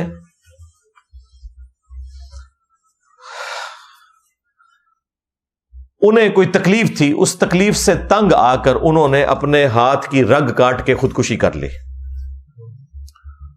اب ظاہر ہے کہ ایک بہت بڑا انسیڈنٹ تھا، ایک مہاجر صحابی ہے، تو اس کے جو دوسرے ساتھی تھے جنہوں نے ان کے ساتھ ہجرت کی تھی، کچھ عرصے بعد انہوں نے خواب میں ان کو دیکھا، تو پوچھا کہ تیرے ساتھ کیا معاملہ ہوا؟ انہوں نے کہا کہ مجھے اللہ تعالیٰ نے ہجرت کی برکت سے، نبی علیہ السلام کا ساتھ دینے کی برکت سے معاف کر دیا۔ البتہ اس نے وہ اپنا ہاتھ جو تھا نا وہ چھپا رکھا تھا، تو اس نے پوچھا کہ یہ کیا حالت ہے تیری؟ تو اس نے کہا کہ سوائے اس ہاتھ کے اس کو اللہ نے ٹھیک نہیں کیا، اور کہا کہ یہ تو نے خود خراب کیا تھا، اس وجہ سے یہ والا جو معاملہ ہے تیرے ساتھ جنت میں بھی رہے گا۔ اب نبی علیہ السلام کو جب انہوں نے خواب سنائی تو ظاہر ہے نبی علیہ السلام اس کی تعبیر بیان فرما رہے تھے اور آپ کو وحی کی تائید حاصل تھی، تو آپ علیہ السلام نے اس خواب کو سننے کے بعد کہا کہ اے اللہ اس کے ہاتھ کو بھی درست فرما دے۔ حضور نے دعا کر دی اس کے لیے۔ اچھا، اس سے یہ بھی چیز ثابت ہوگی کہ خودکشی والے کے لیے دعائے مغفرت بھی کی جا سکتی ہے۔ دوسرا کہ نبی کا صحابی ہو کر بھی اتنا نیک انسان ہونے کے باوجود، ہجرت والوں میں شامل ہونے کے باوجود اگر وہ غلط کام کرتا ہے تو اللہ تعالیٰ کے ساتھ کسی کی کوئی رشتہ داری نہیں، اللہ تعالیٰ اس کے اوپر گرفت فرما سکتا ہے۔ اور تیسرا ہمارے نبی صلی اللہ علیہ وآلہ وسلم کی شفقت کہ آپ نے اس کے لیے دعا کی کہ اللہ تعالیٰ اس کے ہاتھ کو بھی درست کر دے۔ تو یہ میں نے ساری باتیں اس لیے ڈسکس کی کہ آپ لوگوں کے خاندان میں بھی جاننے والوں میں بعض اوقات اس طرح کے واقعات ہو جاتے ہیں، پھر لوگ خودکشی سوئسائڈ کرنے والوں کے شرعی احکام پوچھ رہے ہوتے ہیں، تو میں نے اس حوالے سے جتنی چیزیں جڑی ہوئی تھی وہ کھول کے بیان کر دی۔ علمی پوائنٹ نمبر 5 وہ ہے میرے بھائیوں، جنازے کے فوراً بعد دعا کا معاملہ۔ وہ آپ کو پتا ہے طارق جمیل صاحب نے دعا کی جنازے کے فوراً بعد۔ اب ظاہر ہے بریلویوں کو تو موقع مل گیا، انہوں نے پکڑ کے پھر کلپس بنانے شروع کر دیے۔ انہوں نے، ان کے علماء نے کہا کہ دیکھیں آپ لوگوں نے ہمیں بدعت کے نیزے کی نوک پہ پچھلے 100 سال سے رکھا ہوا تھا کہ جنازے کے بعد دعا کروانا بدعت ہے۔ بریلوی دیوبندیوں کا یہ جھگڑا چل رہا ہے، حالانکہ یہ ایک بالکل نان سینس قسم کا جھگڑا ہے، کیونکہ دیوبندیوں سے یہ پوچھیں جو آپ فرض نماز کے بعد اجتماعی دعا کرتے ہیں روٹین سے، بدعت تو وہ بھی ہے، ثابت تو وہ بھی کوئی نہیں۔ ہاں کبھی کبھار کوئی وسیلہ اور توسل کے طور پر ہو جائے تو جائز ہے، لیکن بس ایک نشانی بنا لی کہ اہل حدیث دونوں نہیں کرتے، بہت اچھی بات ہے۔ دیوبند نے اپنی مرضی والی دعا لے لی، اپنی مرضی سے، وہ بھی کسی دلیل کے بغیر، فرض نماز کے بعد جنازے والی چھوڑ دی، اور بریلویوں کے اوپر الزام لگایا کہ یہ بدعت کر رہے ہیں۔ آپ نے دیکھا ہوگا بعض اوقات جنازے ہوتے ہیں تو بریلوی دعا مانگتے رہتے ہیں اور بیچ میں سے دیوبندی اور اہل حدیث نکل جاتے ہیں، ادھر سے تو کوئی بھی نہیں نکلا۔ طارق جمیل صاحب خود دعا کروا رہے تھے، پھر بریلویوں نے پکڑ کے، ان کے علماء نے وی لاگز بنائے، انہوں نے کہا کہ دیکھیں اب آپ لوگوں کے بزرگوں کی غلطیوں کے اوپر آپ کو خود رجوع کر لینا چاہیے، کیونکہ طارق جمیل صاحب نے دعا کروائی ہے، اٹ مینس کہ ہمارا مسلک درست ہے۔ یعنی ان کے نزدیک مسلک یہ ہے کہ کوئی بزرگ کوئی کام کر دے، کوئی عالم کام کر دے، قرآن و حدیث سے کوئی لینا دینا نہیں، نہ دیوبند کا نہ بریلویوں کا۔ ہونا تو چاہیے تھا کوئی دلیل سے بات کرتے۔ نماز جنازہ کے فوراً بعد دعا مانگنا اسی جگہ پر، یہ بالکل کوئی ثابت نہیں ہے۔ ایک روایت یہ ابو داؤد سے لے کے آتے ہیں اور اتنی بےایمانی کرتے ہیں، وہ جنازے والے چیپٹر میں سنن ابی داؤد میں ہے، نبی علیہ السلام نے فرمایا کہ جب تم اپنے بھائی کا جنازہ پڑھو تو خلوص سے دعا مانگو اس کے لیے، یعنی وہ جنازے کے اندر جو دعا ہے نا وہ خلوص سے مانگو۔ ان کو پتا تھا، انہوں نے جان بوجھ کے وہ الفاظ اٹھائے کہ جی جنازہ پڑھو تو دعا مانگا کرو، اور وہ دعا بعد والی دعا جو اپنی ان کے بابوں کی جاری کردہ تھی نا اس کو پکڑ کے اس میں فٹ کر دیا۔ حالانکہ ایک عام آدمی جس کو اردو پڑھنی آتی ہے نا، تھوڑا سا بھی اس کو علم حدیث سے شغف ہے اور اسے پتا ہے کہ کون سے چیپٹر میں کون سی چیز آتی ہے، وہ چیپٹر کون سا ہے ابو داؤد کا، وہ خود پڑھ کے دیکھے، اسے آئیڈیا ہو جائے گا کہ بالکل فراڈ کیا ہے انہوں نے۔ البتہ سنن ابی داؤد میں ایک حدیث موجود ہے کہ نبی علیہ السلام کسی صحابی کو دفنا کر جب فارغ ہوئے تو آپ نے اس کی قبر پہ کھڑے ہو کر فرمایا کہ اب اپنے بھائی کے لیے قبر کے سوالات میں استقامت کی دعا مانگو، اس سے قبر میں سوال ہوگا، آزمایا جائے گا۔ تو دفنانے کے بعد قبر کے اوپر کھڑے ہو کر اجتماعی دعا کرنا اس میت کے لیے کہ اسے قبر کے سوالات میں آسانی ہو، یہ سنت ہے۔ یہ سنن ابی داؤد کے اندر حدیث موجود ہے۔ جنازے کے فوراً بعد دعا کرنا اسی جگہ پر، یا فرض نماز کے فوراً بعد دعا کرنا اسی جگہ کے اوپر، یہ دونوں کوئی ثابت نہیں ہے۔ لہذا بریلوی اور دیوبندی دونوں اپنے اس عمل میں غلط ہیں، نہ کہ یہ کہ وہ ایک دوسرے سے دلیل حاصل کریں۔ بھائی دلیل قرآن و سنت سے پیش کریں۔ عزتیں تم لوگوں نے اویل کی ہیں قرآن و سنت کے نام کے اوپر، چندے تم لوگوں نے بٹورے ہیں اللہ اور اس کے رسول کے نام کے اوپر عز وجل و صلی اللہ علیہ وآلہ وسلم، سواریاں سوار کی ہیں تم لوگوں نے مکے اور مدینے کی آوازیں لگا کر، اور پھینکی ہیں جا کے بریلی میں، دیوبند میں، اجمیر میں، بغداد میں، غداری کی ہے تم لوگوں نے اپنے نبی کے ساتھ۔ تو دیکھ لو پھر اللہ تعالیٰ نے تم سے کیسا بدلہ لیا ہے۔ میری جیسی بلا تم پہ مسلط کر دی ہے. میرے نبی سا ہے ہی کوئی نہیں, تیرے بابے تھے شاہ ہی کوئی نہیں. تو مجھے اتنا دکھ ہو رہا تھا. اور پھر اب دیوبند کے علماء کی بھی ذمہ داری ہے کہ وہ آ کے حق بات کو ایکسپٹ کریں. اب وہ نہ بلوں میں گھسے ہوئے ہیں, بریلوی ان کو نکال رہے ہیں باہر, نکلو باہر. اب وہ نہ طارق جمیل صاحب کے اوپر فتوا لگا سکتے ہیں اور نہ اپنے اس عمل کو غلط کہہ سکتے ہیں جو پہلے کرتے رہے. بریلویوں کو موقع مل گیا, وہ چڑھے ہوئے ان کے اوپر. تو ہم تو دونوں کو قرآن و سنت کی تعلیمات کے خلاف سمجھتے ہیں. قرآن و سنت سے دلیل پیش کرنی ہوگی. کسی کے ذاتی اجتہاد کو, ذاتی قیاس کرنے کو دین کا نام نہیں دیا جا سکتا. قیاس اور اجتہاد اس وقت آتا ہے جب قرآن و سنت یا اجماع امت میں کوئی چیز نہ ملے. اچھا, اس کے اوپر پتہ ہے آپ کو کیا کہیں گے جی؟ قرآن میں ادعونی استجب لکم, اے میرے بندو مجھ سے مانگو میں تمہاری دعاؤں کو قبول کروں گا. تو یہ تو جنرل حکم ہے, جس ٹائم مرضی آپ دعا مانگے کوئی مسئلہ نہیں ہے. اور پھر ساتھ آپ کو یہ کہیں گے کہ دعا مانگنا کوئی گناہ کا کام تو نہیں ہے, ہم نیکی کا کام ہی کر رہے ہیں نا. تو بتاؤ یہ منع کدھر ہے؟ اچھا, اب جب یہ اس قسم کا ایک منطق کے اوپر مبنی کوشچن کرتے ہیں جس کا قرآن و سنت سے کوئی لینا دینا نہیں, تو جو بیچارے دین کا تھوڑا سا علم رکھنے والے لوگ ہیں وہ فوراً پریشان ہو جاتے ہیں کہ بات تو ٹھیک ہے, منع تو کوئی نہیں اور دعا کرنا کوئی گناہ کا کام تو نہیں ہے. تو انہی سے پوچھا کریں کہ اذان دینا کیا گناہ کا کام ہے؟ بخاری مسلم دونوں میں حدیث ہے, جب اذان دی جاتی ہے نا تو شیطان کی ہوا خارج ہو جاتی ہے اور وہ وہاں سے بھاگ جاتا ہے. تو یہ بریلوی حضرات عید کی اذان کیوں نہیں دیتے؟ نہ اقامت کہتے ہیں, ڈائریکٹ نماز پڑھتے ہیں. وہ کہیں گے وہ اس لیے نہیں کرتے کہ نبی صلی اللہ علیہ وآلہ وسلم نے عید کی اذان نہیں دی. انہیں کہ یہ تو آپ کا کرائٹیریا نہیں ہے, آپ تو کہتے ہیں کہ اذان نیکی کا کام ہے. آپ یہ بتائیں کہ نبی علیہ السلام نے اذان دینے سے منع کدھر کیا ہے؟ دا ٹائم قیامت تک جائے. دیکھا کیسا چک وڈیا میں انہوں کہیں گے نہیں اس طرح دی تو کوئی گل نہیں ہے. ہاں آئے ہو نا داڑھ تلے.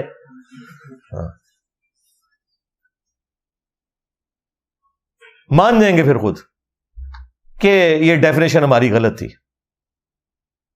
پھر انہوں نے بتایا کہ بھائی ہمارے پاس منع کرنے والی حدیث بھی ہے, صحیح مسلم میں 2005 نمبر حدیث ہے, اور یہ موقوفاً صحیح بخاری کے اندر بھی موجود ہے کہ نبی علیہ السلام جب بھی ممبر پر چڑھتے آپ صلی اللہ علیہ وآلہ وسلم کی آنکھیں سرخ ہو جاتی, آواز بلند ہو جاتی, غصے میں اضافہ ہو جاتا جیسے کوئی جرنیل اپنی فوج کو تیار کر رہا ہے, اور آپ فرماتے کہ میں اور قیامت اس طرح ساتھ بھیجے گئے ہیں جس طرح یہ دو انگلیاں. اور پھر نبی علیہ السلام کا جو خطبہ اس میں نقل ہوا, اور یہ خطبہ امام جعفر صادق علیہ السلام نے امام باقر علیہ السلام سے, اور انہوں نے جابر بن عبداللہ رضی اللہ تعالیٰ عنہ سے نقل کیا.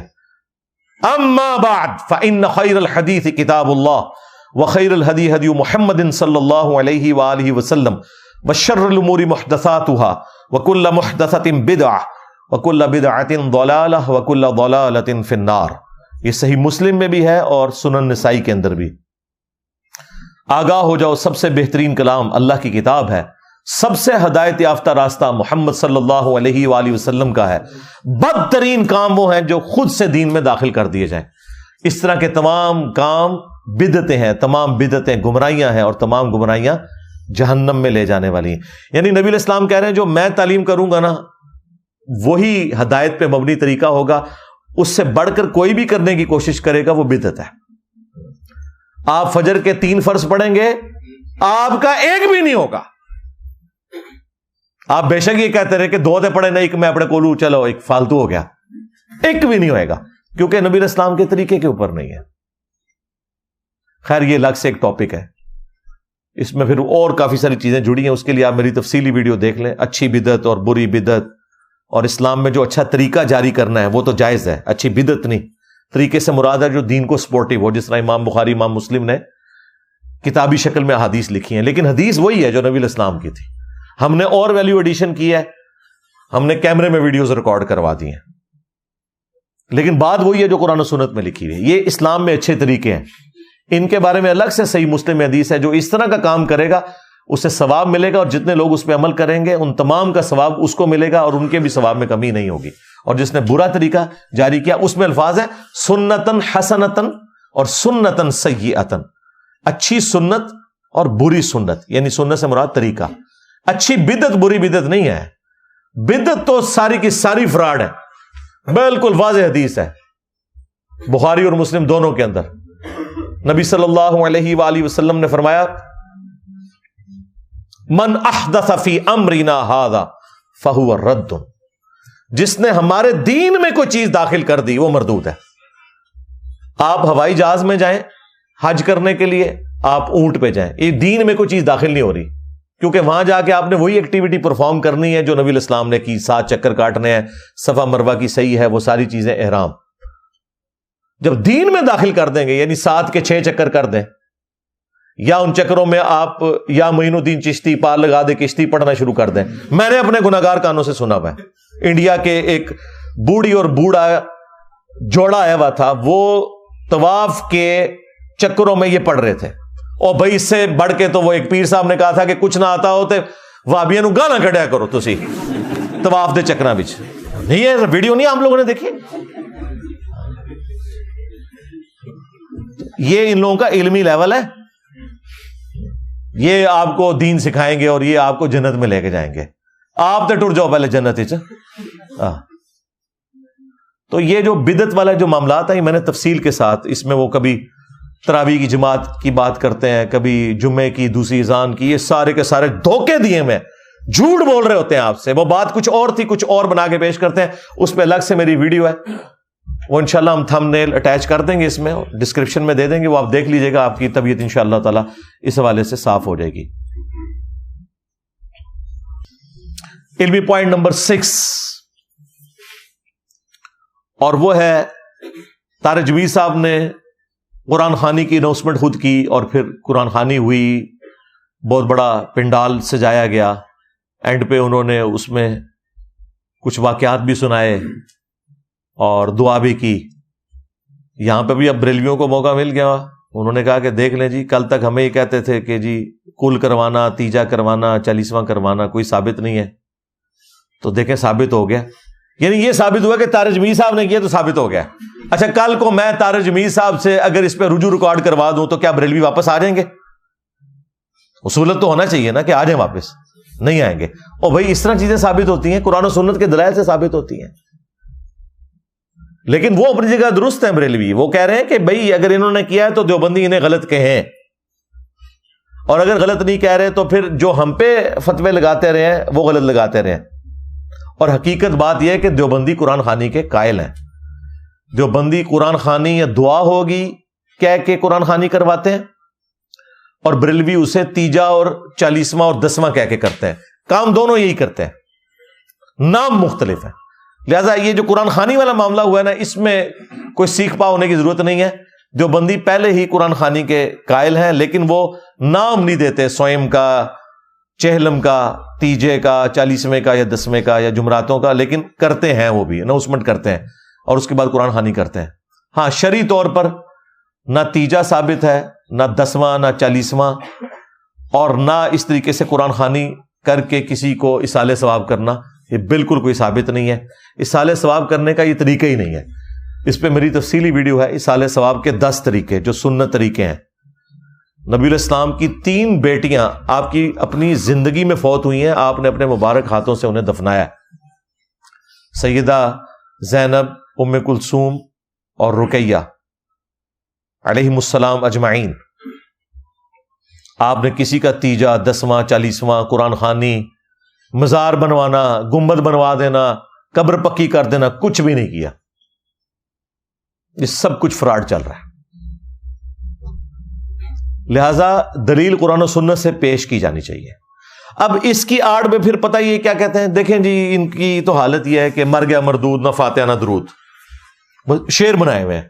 یعنی آپ قرآن و سنت سے بات کرتے ہیں، انہوں نے کوئی سلوگن بنائے ہوئے ہیں، کوئی اشعار بنائے ہوئے ہیں، تو انہیں بتائیں کہ اللہ کے بندو، جو چیز نبی علیہ السلام نے تعلیم فرمائی ہے اس سے کون انکاری ہے؟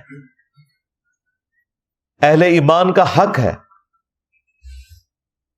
جو فوت شدگان ہیں ان کا یہ حق ہے کہ جو زندہ لوگ ہیں ان کے لیے دعائے مغفرت کریں. قرآن پاک میں اللہ تعالیٰ نے واضح فرمایا ربنا اغفر لنا ولاخواننا الذین سبقونا بالایمان. اہل ایمان کی نشانی ہے کہ وہ اپنے سے پہلے جو فوت شدگان ہیں ان کے لیے دعائے مغفرت کرتے ہیں. پھر دیکھیں بخاری مسلم میں نبی علیہ السلام کا فرمان موجود ہے کہ مسلمان کے مسلمان پہ 5 حق ہیں. ان میں سے ایک حق یہ ہے کہ جب وہ مر جائے تو اس کا جنازہ پڑھے. تو سب سے پہلے جو اصالہ ثواب والا معاملہ ہے وہ جنازے کی نماز ہے جس میں آپ اس کے لیے دعائے مغفرت کرتے ہیں. اللہم اغفر لحینا و میتنا و شاہدنا و غائبنا و صغیرنا و کبیرنا و ذکرنا و انثانا اللہم من احییتہ منا فاحیہ علی الاسلام ومن توفیتہ منا فتوفہ علی الایمان. تو یہ پہلا حق رکھ دیا. اس کے بعد سنن ابی داؤد میں حدیث کے قبر پہ جا کے قبر کے سوالات کی استقامت کے لیے دعا مانگو. اسی طریقے سے پھر صحیح مسلم میں حدیث کہ جب بھی قبرستان جاؤ تو دعا مانگو السلام علیکم اہل الدیار من المؤمنین والمسلمین وإنا ان شاء اللہ بکم للاحقون نسأل اللہ لنا ولکم العافیہ. جب بھی قبرستان آپ نے جانا ہے. اور اگر قبرستان نہیں بھی گئے عام حالات میں بھی آپ نے اپنے نماز کے تشہد کے اندر بھی دعا مانگنی ہے ربنا آتنا فی الدنیا حسنہ وفی الآخرۃ حسنۃ وقنا عذاب النار رب اجعلنی مقیم الصلاۃ ومن ذریتی ربنا وتقبل دعاء ربنا اغفر لی ولوالدی وللمؤمنین یوم یقوم الحساب. جتنی بھی دعائیں آپ پڑھ سکتے ہیں تشہد کے اندر. وہ بخاری مسلم میں حدیث ہے جب تم تشہد پڑھ چکو دروشی پڑھ چکو تو جو چاہو اپنے رب سے مانگو. جتنی بھی سنت دعائیں ہیں قرآن میں اور احادیث میں وہ آپ پڑھ سکتے ہیں. تو یہ تو روزانہ پڑھنی چاہیے. خواہ کسی کے ماں باپ زندہ ہیں یا فوت ہو چکے ہیں انہوں نے دعا مانگنی ہی مانگنی ہے ان کے لیے. تو دعا سے کوئی شخص اپنے آپ کو بے نیاز نہیں کر سکتا. سنن ابن ماجہ میں حدیث ہے کہ ایک شخص کا مرنے کے بعد جنت میں درجہ بلند کیا جاتا ہے تو وہ کہتا ہے یا اللہ یہ تو میرا عمل ہی نہیں تھا. تو اللہ تعالیٰ فرماتا ہے کہ تیرے بیٹے نے دنیا میں تیرے لیے استغفار کی اس کی وجہ سے میں نے تیرا یہ مرتبہ بلند کر دیا. یہ صحیح حدیث ہے بالکل. تو مرنے کے بعد بھی نفع پہنچتا ہے.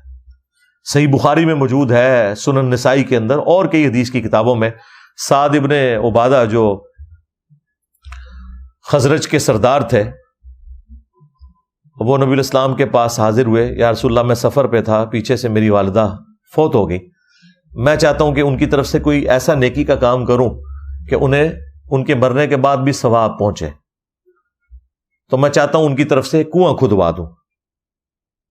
تو وہ سعد کا کنواں یعنی سعد کی ماں کا کنواں, وہ کنواں مشہور ہو گیا. نبی الاسلام سے انہوں نے پوچھا یا رسول اللہ اگر میں یہ کروں تو کیا میری والدہ کو اس کا ثواب ملے گا؟ آپ نے فرمایا ہاں ملے گا. تو صدقہ اور خیرات کر سکتے ہیں, دعا کر سکتے ہیں. اصالہ ثواب کے 10 طریقے آپ میری ویڈیو دیکھیں. تو یہ بالکل ایک جھوٹا الزام ہے کہ جو قرآن و سنت کے ماننے والے لوگ ہیں وہ فوت شدگان کے لیے دعا کے قائل نہیں ہیں. ہم اس طریقے پہ قائل ہیں جو اللہ کے محبوب صلی اللہ علیہ وآلہ وسلم نے تعلیم فرمایا ہے, نہ کہ آپ کے بزرگ بابوں کی تعلیمات پہ. علمی پوائنٹ نمبر 7, اور وہ ہے انہوں نے جو میت کی کل خوانی کہہ لیں یا قرآن خوانی کہہ لیں, اس کے اوپر 2 خواب سنائے. ایک انہوں نے عاصم کا اپنا خواب سنایا جو اس نے وفات سے 1 دن پہلے دیکھا تھا, نبی علیہ السلام کی زیارت کی. چلیں کوئی وہ بات سمجھ آنے والی تھی, لیکن جو دوسرا خواب انہوں نے سنایا نا کہ جی ایک پشاور کے مولانا صاحب ہیں اور وہ میرے بیٹے کو جانتے نہیں ہیں, انہوں نے مجھے فون پہ بتایا ہے کہ عاصم جو ہے نبی علیہ السلام کے پاس پہنچ گیا ہے اور اللہ تعالیٰ سے بھی ملاقات ہو گئی. اور اب دیکھیں وہ جو مولانا صاحب ہیں ان کے بارے میں وہ ذکر کر رہے ہیں, تو ذکر کرتے ہوئے کہتے ہیں کہ جی وہ مولانا صاحب وہ ہیں جو روزانہ 1,00,000 دفعہ درود شریف پڑھتے ہیں. اب جیسے یہ بات انہوں نے کی ہے تو وہ تو خود بخود ہمیں ڈاؤٹ میں ڈالنے والی بات ہے کہ وہ راوی جو ہے جو بیان کرنے والا ہے وہ تو اب ثقہ اور صدوق نہیں رہا, جو یہ دعویٰ کر رہا ہے کہ میں 1,00,000 دفعہ روزانہ درود شریف پڑھتا ہوں. کتنی حیران کن بات ہے. یہ جو خواب میں نبی الاسلام کی زیارت ہے اس کو میں نے آخری پوائنٹ رکھا ہوا تھا, یہ کریٹیکل ایشو ہے, وہ بعد میں ڈسکس کروں گا. یہ میں علمی پوائنٹ نمبر 7 ڈسکس کر رہا ہوں. کیا 1,00,000 دفعہ درود شریف روزانہ پڑھنا ممکن ہے؟ جی ممکن ہے, اگر آپ دیوبندی اور بریلوی ہیں. جی, جب فضائل اعمال میں لکھا ہے کہ بعض بزرگ ایسے تھے جو روزانہ 3 قرآن, بعض 5 اور بعض 8 قرآن بھی روزانہ پڑھتے تھے. جی 8 قرآن اگر روزانہ پڑھے جائیں تو آلموسٹ 6,500 آیات ہیں قرآن کی. تو 8 کو ذرا 6,500 سے ضرب دیں تو 50,000 سے زیادہ آیات بنتی ہیں روز کی. تو آیت تو اکثر آیات جو ہیں وہ درود شریف سے لمبی ہیں, بلکہ کئی گنا لمبی آیات ہیں. تو اگر اس کی آپ لینتھ کیلکولیٹ کریں نا روزانہ 8 دفعہ قرآن پڑھنے کی, تو پھر تو بھائی 2,00,000 دفعہ بھی درود شریف پڑھا جا سکتا ہے روزانہ. جو 8 قرآن روزانہ ختم کر سکتے ہیں, 1,00,000 دفعہ درود شریف شاہی کوئی نہیں انہیں سامنے.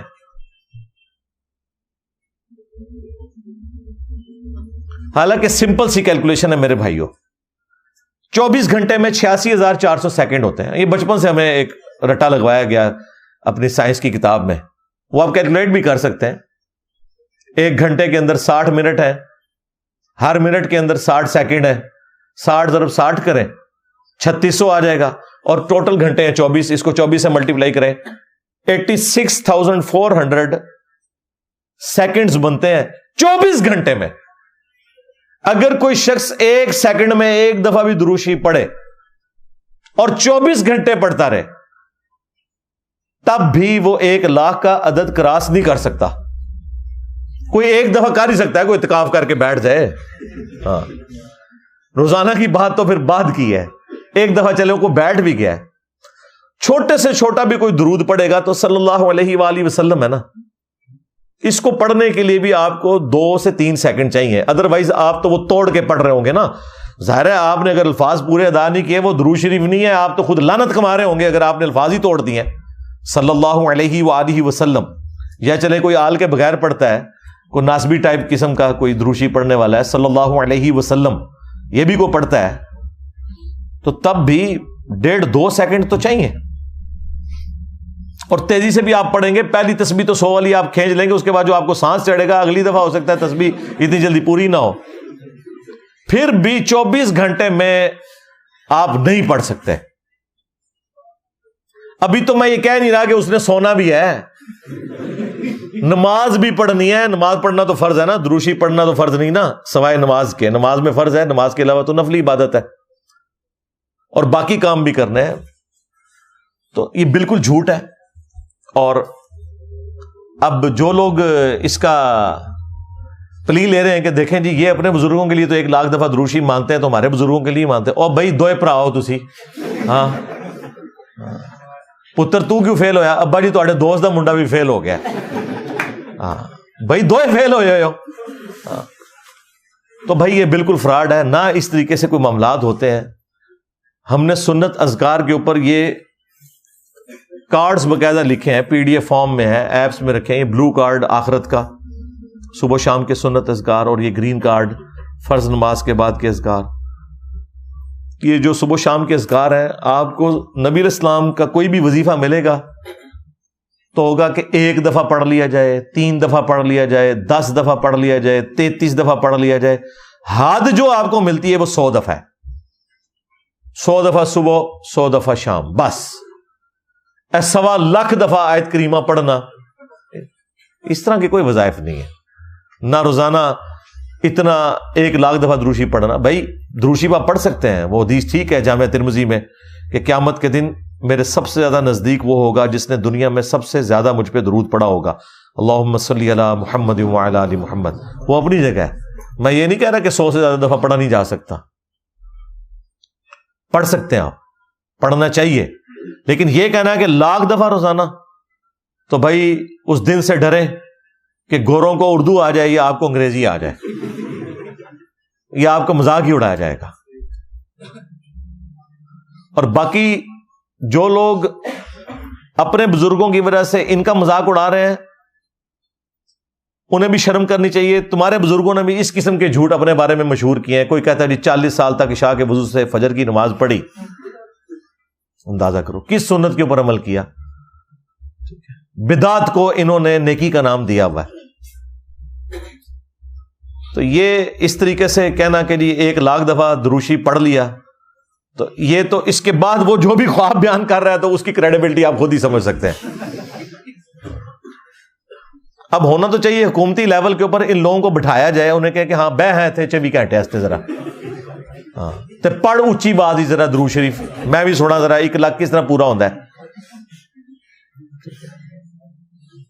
اب آپ یہ باتیں کریں کہتے ہیں جی کرامت ہے. اچھا جی کرامت ہے جی, بریلویوں کی ہو تو بدعت ہے, تہاڈی ہوتے کرامت ہے.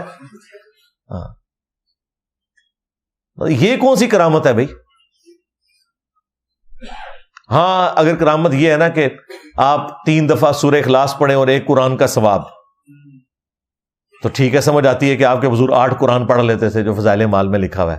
8 3 24 دفعہ سورہ اخلاص, لیکن وہ یہ نہیں لکھا ہوا, آپ کو بھی پتا ہے. تو خیر یہ تو آپ دعوت اسلامی والوں کے پاس جائیں تو ان کے پاس تو ایک درود جو ہے وہ 10-10 لاکھ کے برابر ثواب والا موجود ہے. ادھر تو پیکیج ہی بڑے فٹ قسم کے ہیں. ہاں جس طرح یہ تو صحیح پیکیج ہے نا جو بخاری مسلم میں ہے کہ جو 1 دفعہ سورہ اخلاص پڑھتا ہے 3/4 قرآن کے برابر ہے. تو دعوت اسلامی والوں نے تو باقاعدہ وہ درود شریف کے کارڈ ہم خود بھی پڑھتے تھے, جناب اتنے لاکھ دفعہ درود پڑھنے کا ثواب 1 دفعہ پڑھ لو. تو میرے خیال ہے طارق جمیل صاحب کو اس مولانا صاحب سے پوچھنا چاہیے کہ 1,00,000 دفعہ گنتی کر کے پڑھتے ہو یا کوئی ایسا درود پڑھتے ہو جس کا ثواب 1,00,000 کے برابر ہے. ہاں یہ بھی ہو سکتا ہے. ہاں جے بچانا جے نا انہوں تے یہی کہو, ہاں ورنہ کوڑ مار رہے جے سارے. آخری علمی پوائنٹ نمبر 8, اور وہ اسی کے ساتھ جو جڑا ہوا کہ نبی الاسلام کی خواب میں زیارت ایک سینسٹیو ٹاپک ہے, لیکن اس ٹاپک کی کریڈیبلٹی اب یہ رہ گئی ہے کہ اگر بریلوی دیکھیں تو دیوبندی کہتے ہیں یہ جھوٹ بول رہے ہیں, انہوں نے نبی الاسلام کو نہیں دیکھا. اور اگر دیوبندی دیکھ لیں تو بریلوی کہتے ہیں کہ یہ جھوٹ بول رہے ہیں. اہل حدیث تو ویسے ہی نہیں ہونا, وہ یہی کہیں گے نا, کہتے ہیں انہوں کی تو زیارت ہونی ہے, یہ تو منکر نے. اس سے زیادہ پھر اب اس کی کیا اہمیت رہے گی کہ جب آپ ایک دوسرے کے نہیں مان رہے. آپ دیکھ رہے ہیں وہ باپا جانی کی بھی ویڈیو باقاعدہ ایک بندہ سامنے کھڑا ہوتا ہے, جی باپا جانی مجھے نبی الاسلام کی طرف سے آپ کے لیے ایک پیغام ملا ہے, جی الیاس قادری کو میرا سلام کہنا اور انہیں کہنا کہ دین کا کام اسی طریقے سے کرتے رہو. توبہ توبہ, اے دین کا کام پہ کرتا جے بندہ. بابا جی کی گھوڑی یہ جڑے تانوں اس قسم کے تعویذات پہ دسدا اے دین دا کام ہو رہا جے. اندازہ کرو, اللہ سے ڈرو یار, دین کا اس سے تعلق ہے. ٹھیک ہے, جو جہاں کی سٹوریاں سنانا اور اس کو آپ نے دین بنا دیا. نبی علیہ السلام کہیں گے کہ اے کام جاری رکھ تو, توبہ توبہ توبہ. اندازہ کریں. تو یہ خواب سارے بیان کرتے ہیں. یہاں پہ بھی یہ جو طارق جمیل صاحب کو اگر کسی نے بتایا بھی تھا بھائی خواب اس لیے نہیں آپ نے لوگوں کو بیان کرنے ہیں, اگر سپوز ٹھیک بھی ہو تب بھی یہ اس شخص کے لیے بشارت ہے. اس کو پبلکلی نہ ذکر کریں, کیونکہ اگر آپ ذکر کریں گے تو اس کا مطلب یہ ہے کہ پھر دوسروں کو بھی آپ موقع دیں گے کہ جب وہ ذکر کریں تو پھر آپ بھی مانیں گے. اور بیک وقت اگر دونوں کے خواب ایک دوسرے کے مخالف پارٹیوں کے صحیح نکل آتے ہیں تو اس کا تو بڑا خطرناک مطلب نکل رہا ہے کہ آپ دونوں ہی جھوٹ بول رہے ہیں, کیونکہ دونوں ٹھیک نہیں ہو سکتے. دونوں ٹھیک تو آپ ایک دوسرے کو مانتے ہی نہیں ہیں. ہاں آپ دونوں کے خراب ہونے کے اوپر باقی فرقوں کا اتفاق ہوگا, تو یہ آپ گھڑ رہے ہیں, یا پھر یہ ایک سمجھ لیں پیورلی ایک میڈیکل ایشو ہے نبی الاسلام کی زیارت کے حوالے سے جو اکثر لوگوں کے ساتھ ہوتا ہے. خواب میں آج بھی نبی الاسلام کی زیارت ممکن ہے, لیکن اس کی چند شرائط ہے ان کے ساتھ. ہم اہل حدیث والا موقف نہیں رکھتے کہ بھی صرف صحابہ کر سکتے تھے, نہیں. صحابہ کے بعد بھی کئی لوگوں نے زیارت کی ہے، احادیث کی کتابوں میں نقل ہوئی ہے، لیکن وہ شرائط کے ساتھ ہوگا۔ بخاری اور مسلم دونوں میں حدیث ہے، اللہ کے محبوب صلی اللہ علیہ وآلہ وسلم نے فرمایا کہ خواب جو ہے یہ نبوت کا 46واں حصہ ہے، یعنی غیبی خبروں کا 46واں حصہ ہے خواب۔ انبیاء کے کیس میں تو وحی الہی ہوتے ہیں، ان میں شیطان کی کوئی دخل نہیں ہے، لیکن غیر انبیاء کا خواب بھی نبوت کا یعنی غیبی خبر کا حصہ ہے۔ لیکن وہ ساتھ ہی بخاری مسلم میں ہے کہ خواب کی پھر 3 اقسام ہیں، اللہ کی طرف سے، شیطان کی طرف سے اور نفس کی طرف سے۔ جو آپ زیادہ سوچتے ہیں وہی آپ کو خواب میں نظر آ جاتا ہے۔ جب آپ روزانہ بیٹھ کے یہ وظیفہ کر رہے ہیں کہ اس وظیفے سے مجھے نبی علیہ السلام کی زیارت ہونی چاہیے، اور اتنا آپ اس کو سوچتے ہیں تو کچھ نہ کچھ تو خواب میں نظر آ جائے گا۔ اور شیطانی خواب کے بارے میں نبی علیہ السلام نے فرمایا کہ 3 دفعہ تھوک لو بائیں طرف، یعنی پریکٹیکلی نہیں، بس ایسے کر لیں 3 دفعہ، اور اس برے خواب کا ذکر کسی سے نہ کرو۔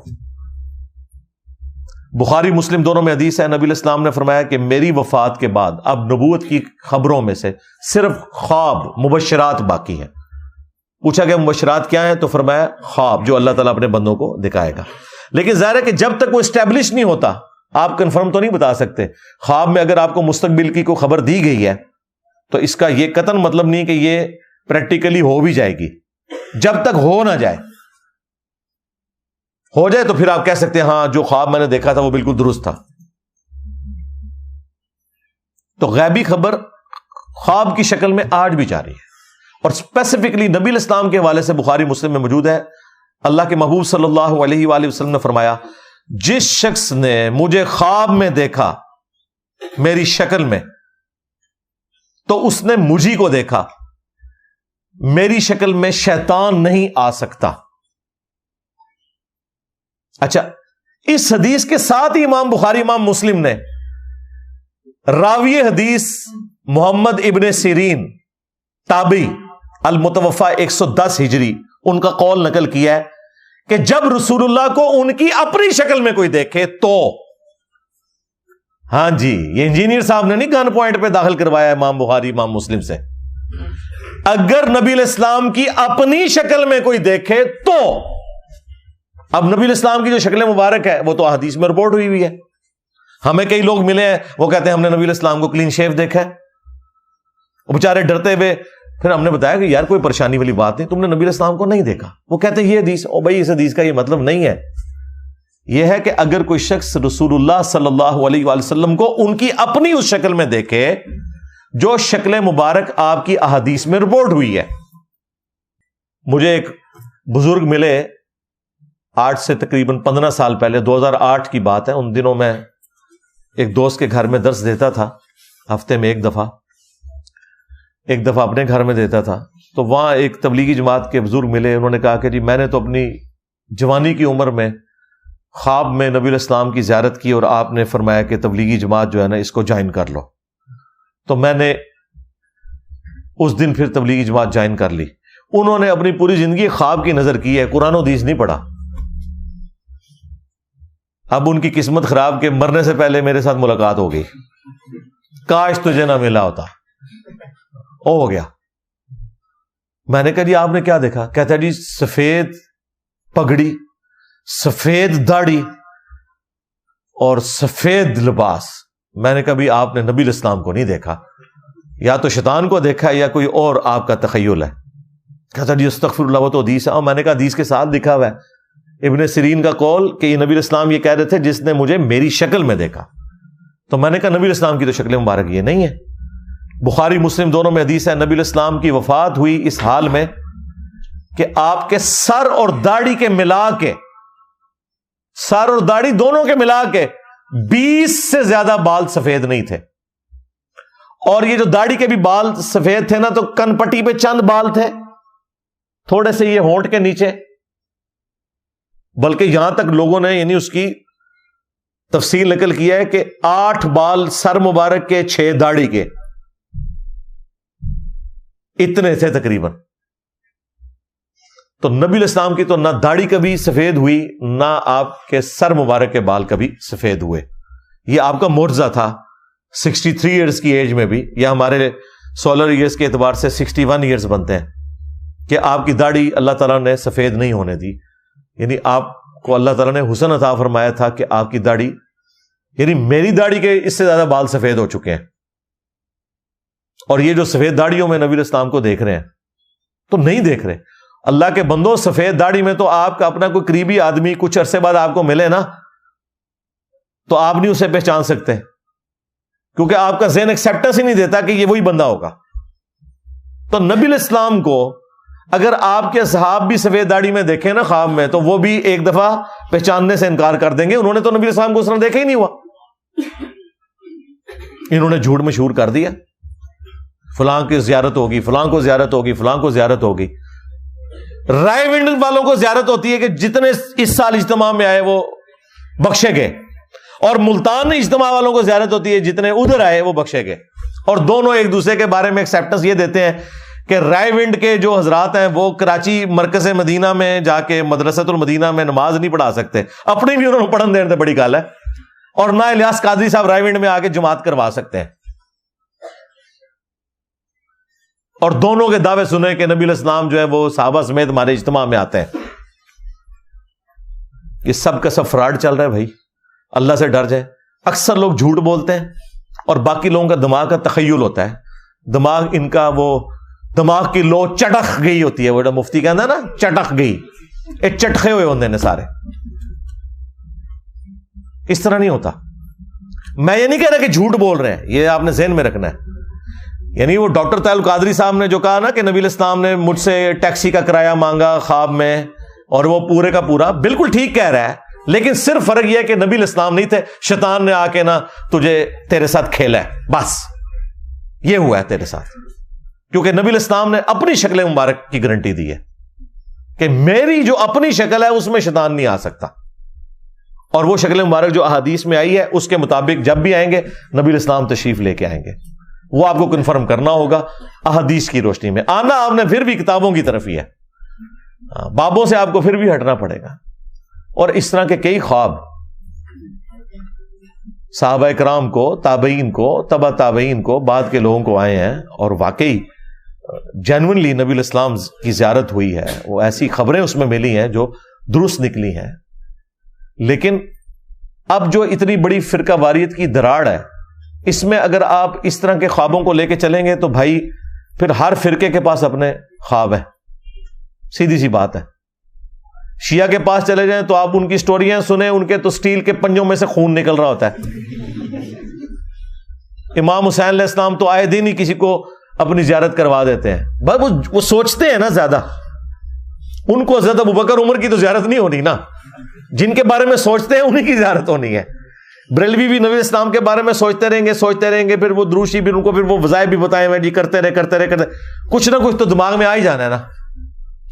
اور یہ پیورلی میڈیکل ایک فینومینا ہے، نفس کی طرف سے جو اس طرح کا معاملہ ہوتا ہے، یا شیطان کی طرف سے یہ ہوگا کہ وہ کہے گا اچھا میں اس سے کھیلتا ہوں اور اس کو یہ کرواتا ہوں. اس کو تو چھوڑ دیں آپ. غلام احمد قادیانی دجال، اس نے تو بیداری میں ذل محمد ہونے کا دعویٰ کر دیا تھا. خواب تو چھوڑ دیں، اس نے تو کہا تھا کہ میں محمد ہوں جو اس شکل میں دوبارہ سے آ گیا ہوں. تو خواب میں نہیں شیطان آپ کے ساتھ کھیل سکتا، اور کھیلتا ہے ان کے ساتھ بہت زیادہ. ظاہر ہے کہ جب آپ کے پاس قرآن و سنت کے دلائل ختم ہو جائیں پھر خواب ہی آپ کو بیان کرنے پڑیں گے. ایک بریلوی عالم ہے ظہور احمد فیضی صاحب حافظہ اللہ تعالی، ہمارے اچھے دوست ہیں. وہ میرے پاس آئے تو میں نے ان سے ذکر کیا، میں نے کہا یار یہ آپ کے جو بریلوی خواب کہتے ہیں فراڈ ہے، سارا جھوٹ ہے، اس طرح خواب آتے ہیں. اب ظاہر ہے کہ وہ سب کے سامنے تو اس طرح بات نہیں کرتے، لیکن ظاہر ہے پھر انہوں نے ایک بڑی علمی بات کی. وہ کہنے لگے انجینئر صاحب دیکھیں، جب نبی علیہ السلام کے قریبی زمانہ تھا نا تو لوگ حدیثیں گھڑتے تھے. کیوں؟ حدیث گھڑنے کے لیے نا انہیں 5-6 بندوں کے نام یاد کرنے پڑتے تھے. مطلب ایک تابعی نے اگر کوئی حدیث گھڑنی ہے تو ایک صحابی کا نام مینشن کر کے نبی علیہ السلام تک پہنچا دے گا، تبع تابعی 2 بندے ڈال لے گا، اس سے بعد میں آنے والا 3 بندے ڈال لے گا. اب 1400 سال بعد کم از کم 20-25 بندے بیچ میں داخل کرنے پڑیں گے، تب جا کے کوئی روایت گھڑی جائے گی. تو انہوں نے کہا ٹھیک ہے شارٹ کٹ مارتے ہیں، سندے چھوڑو ڈائریکٹ کو کہ خواب میں مجھے حضور کی زیارت ہوئی. تاکہ کام بھی ختم ہو جائے. وہ کہتے ہیں اس وجہ سے آپ دیکھیں گے آج کل لوگوں کو زیادہ خواب آتے ہیں. اس کی وجہ ہے کہ پہلے لوگ حدیثیں گھڑتے تھے, اب اتنی لمبی سند کون کاٹ کے بیان کرے, ویسے ہی ریجیکٹ ہو جائے گی. حدیث کی کتابیں بھی فریز ہوئے آلموسٹ سمجھ لیں 1000 سال سے زیادہ ہو چکے ہیں.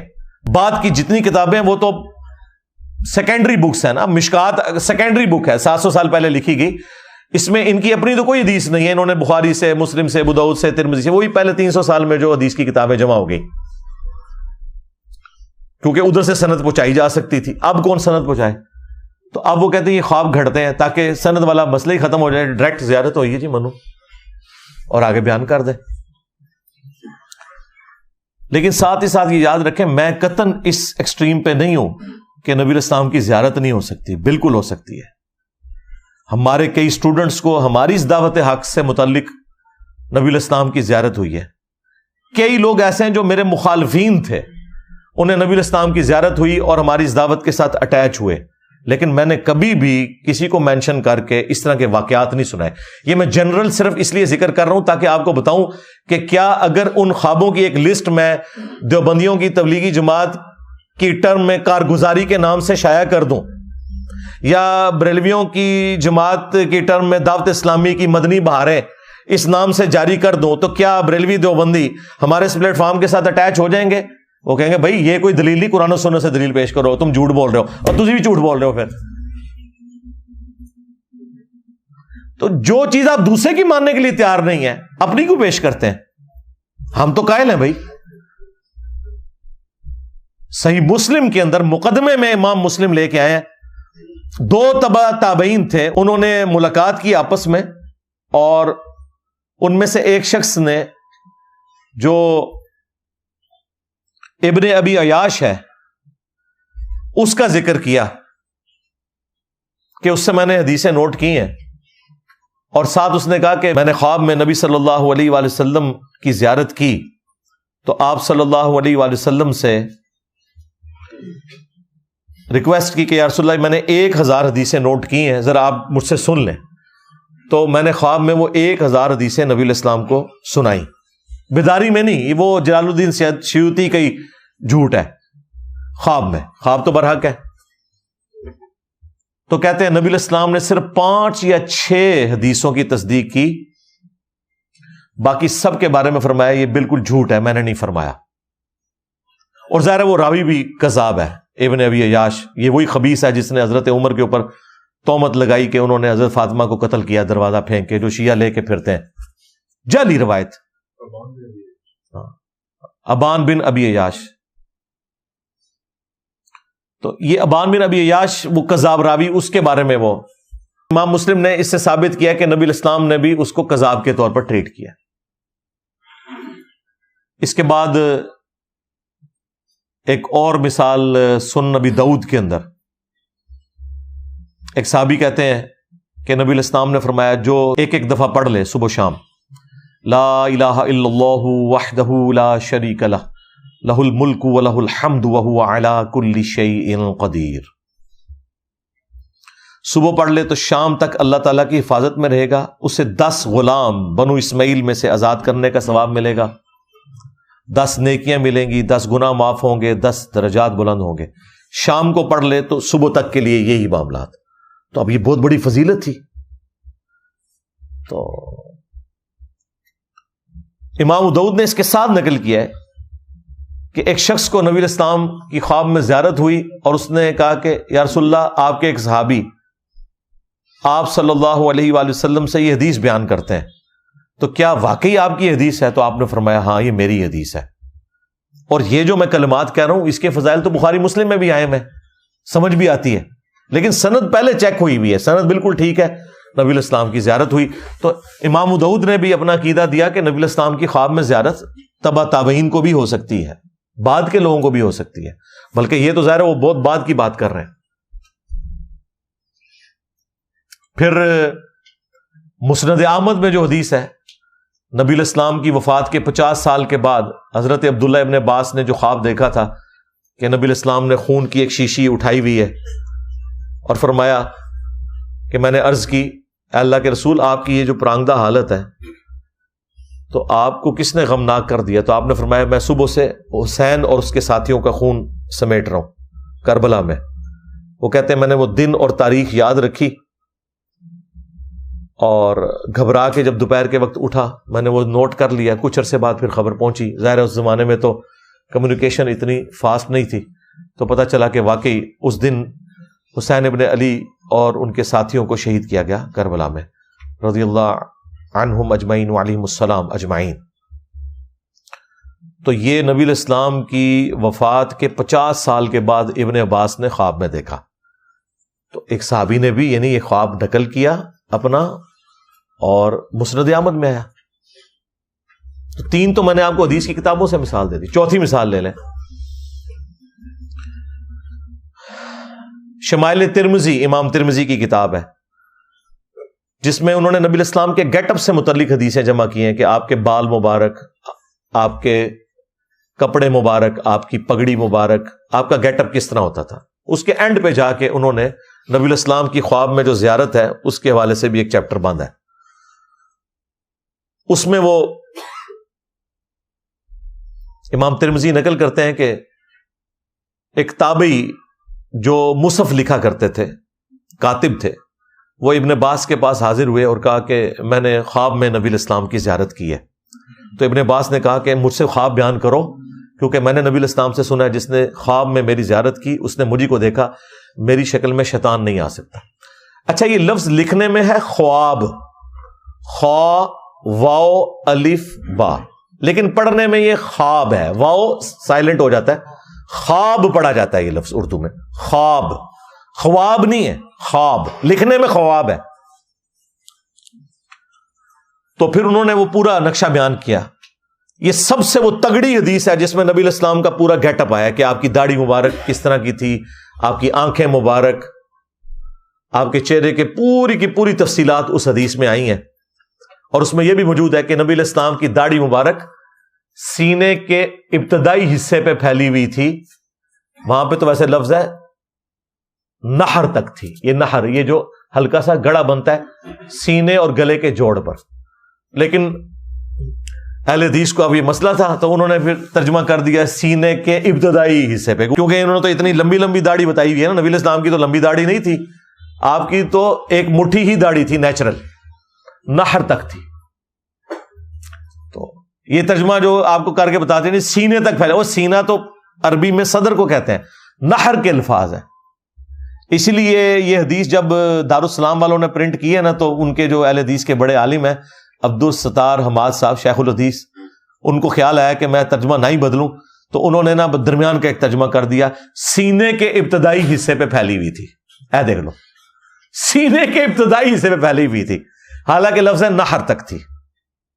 تو وہ تاکہ اپنی عوام کے شر سے بچ سکیں کہ وہ پوچھے بھی ہم تو سینہ بتاتے تھے, تو کہیں گے میں سینہ لکھے ہے نا, اور ہمارے جیسے کسی پڑھے لکھے بندے سے رابطہ پڑھ دے تو وہ کہیں گے دیکھیں میں نے سینہ نہیں لکھا, سینے کا ابتدائی حصہ لکھا ہے, یعنی نہر. وہ اللہ کے بندو, نہر خود عربی کا لفظ ہے, فصل لربک وانحر, اونٹ کو بھی نہر کیا جاتا ہے گردن اور سینے کے جوڑ سے.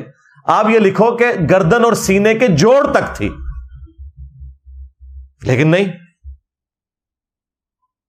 میں نہیں کاٹتا داڑھی, میری نیچرلی اتنی ہے, میری بھی نہر تک ہے الحمدللہ. تو اس میں بھی نبی الاسلام کی زیارت ایک تابعی کو ہوئی اور ابن عباس نے تصدیق کی. یہ 4 مثالیں میں نے آپ کو دے دی ہیں حق 4 یار کی نسبت سے. چلیں 5 تن پاک کی نسبت سے ایک اور لے لیں, یہ تو ان کو ہضم بھی نہیں ہونی. سنن دارقطنی جو حدیث کی کتاب ہے, امام دارقطنی المتوفا 382 ہجری 4 صدی ہجری میں اہل سنت کے بڑے ائمہ میں سے ہیں.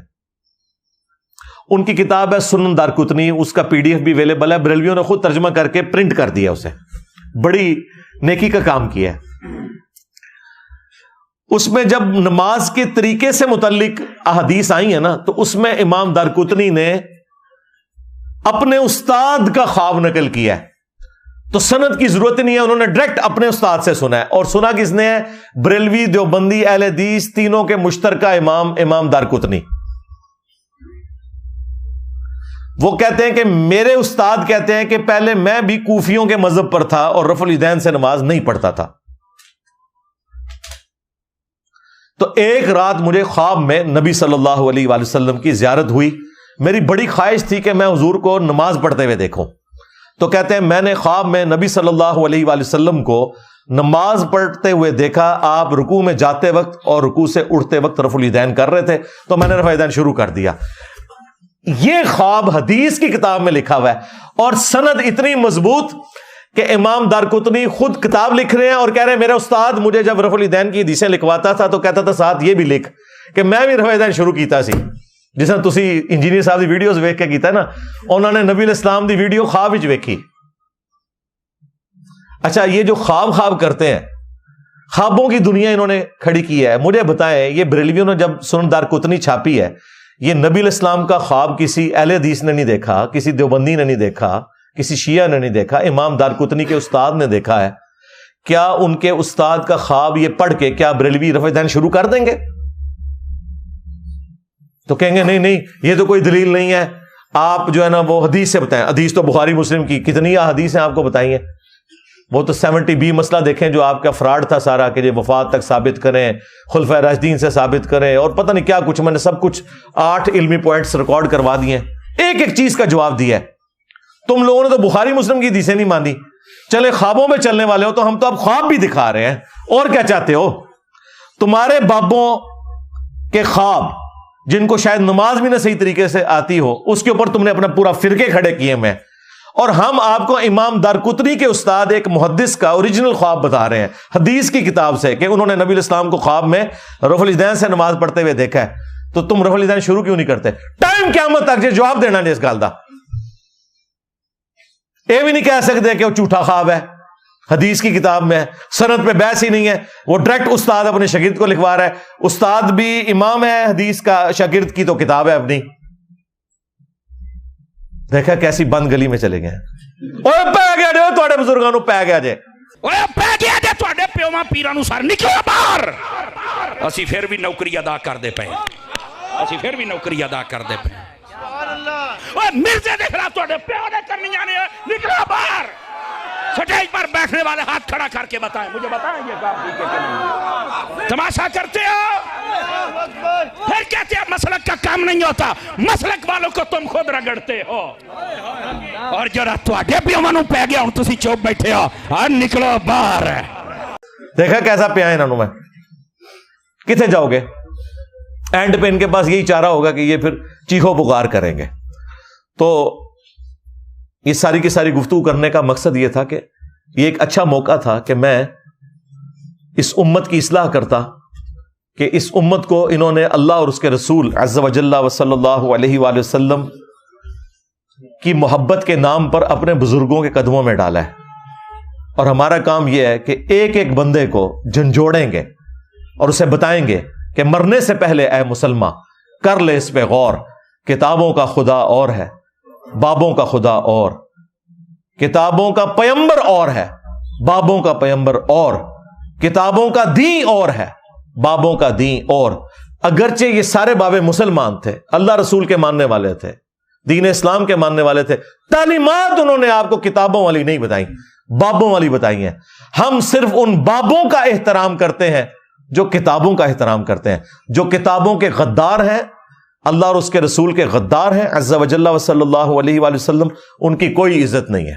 بالکل ان کے لیے میرا ایک نعرہ ہی کافی ہے, میرا نبی سا ہے ہی کوئی نہیں, تیرے بابے تھے شے ہی کوئی نہیں.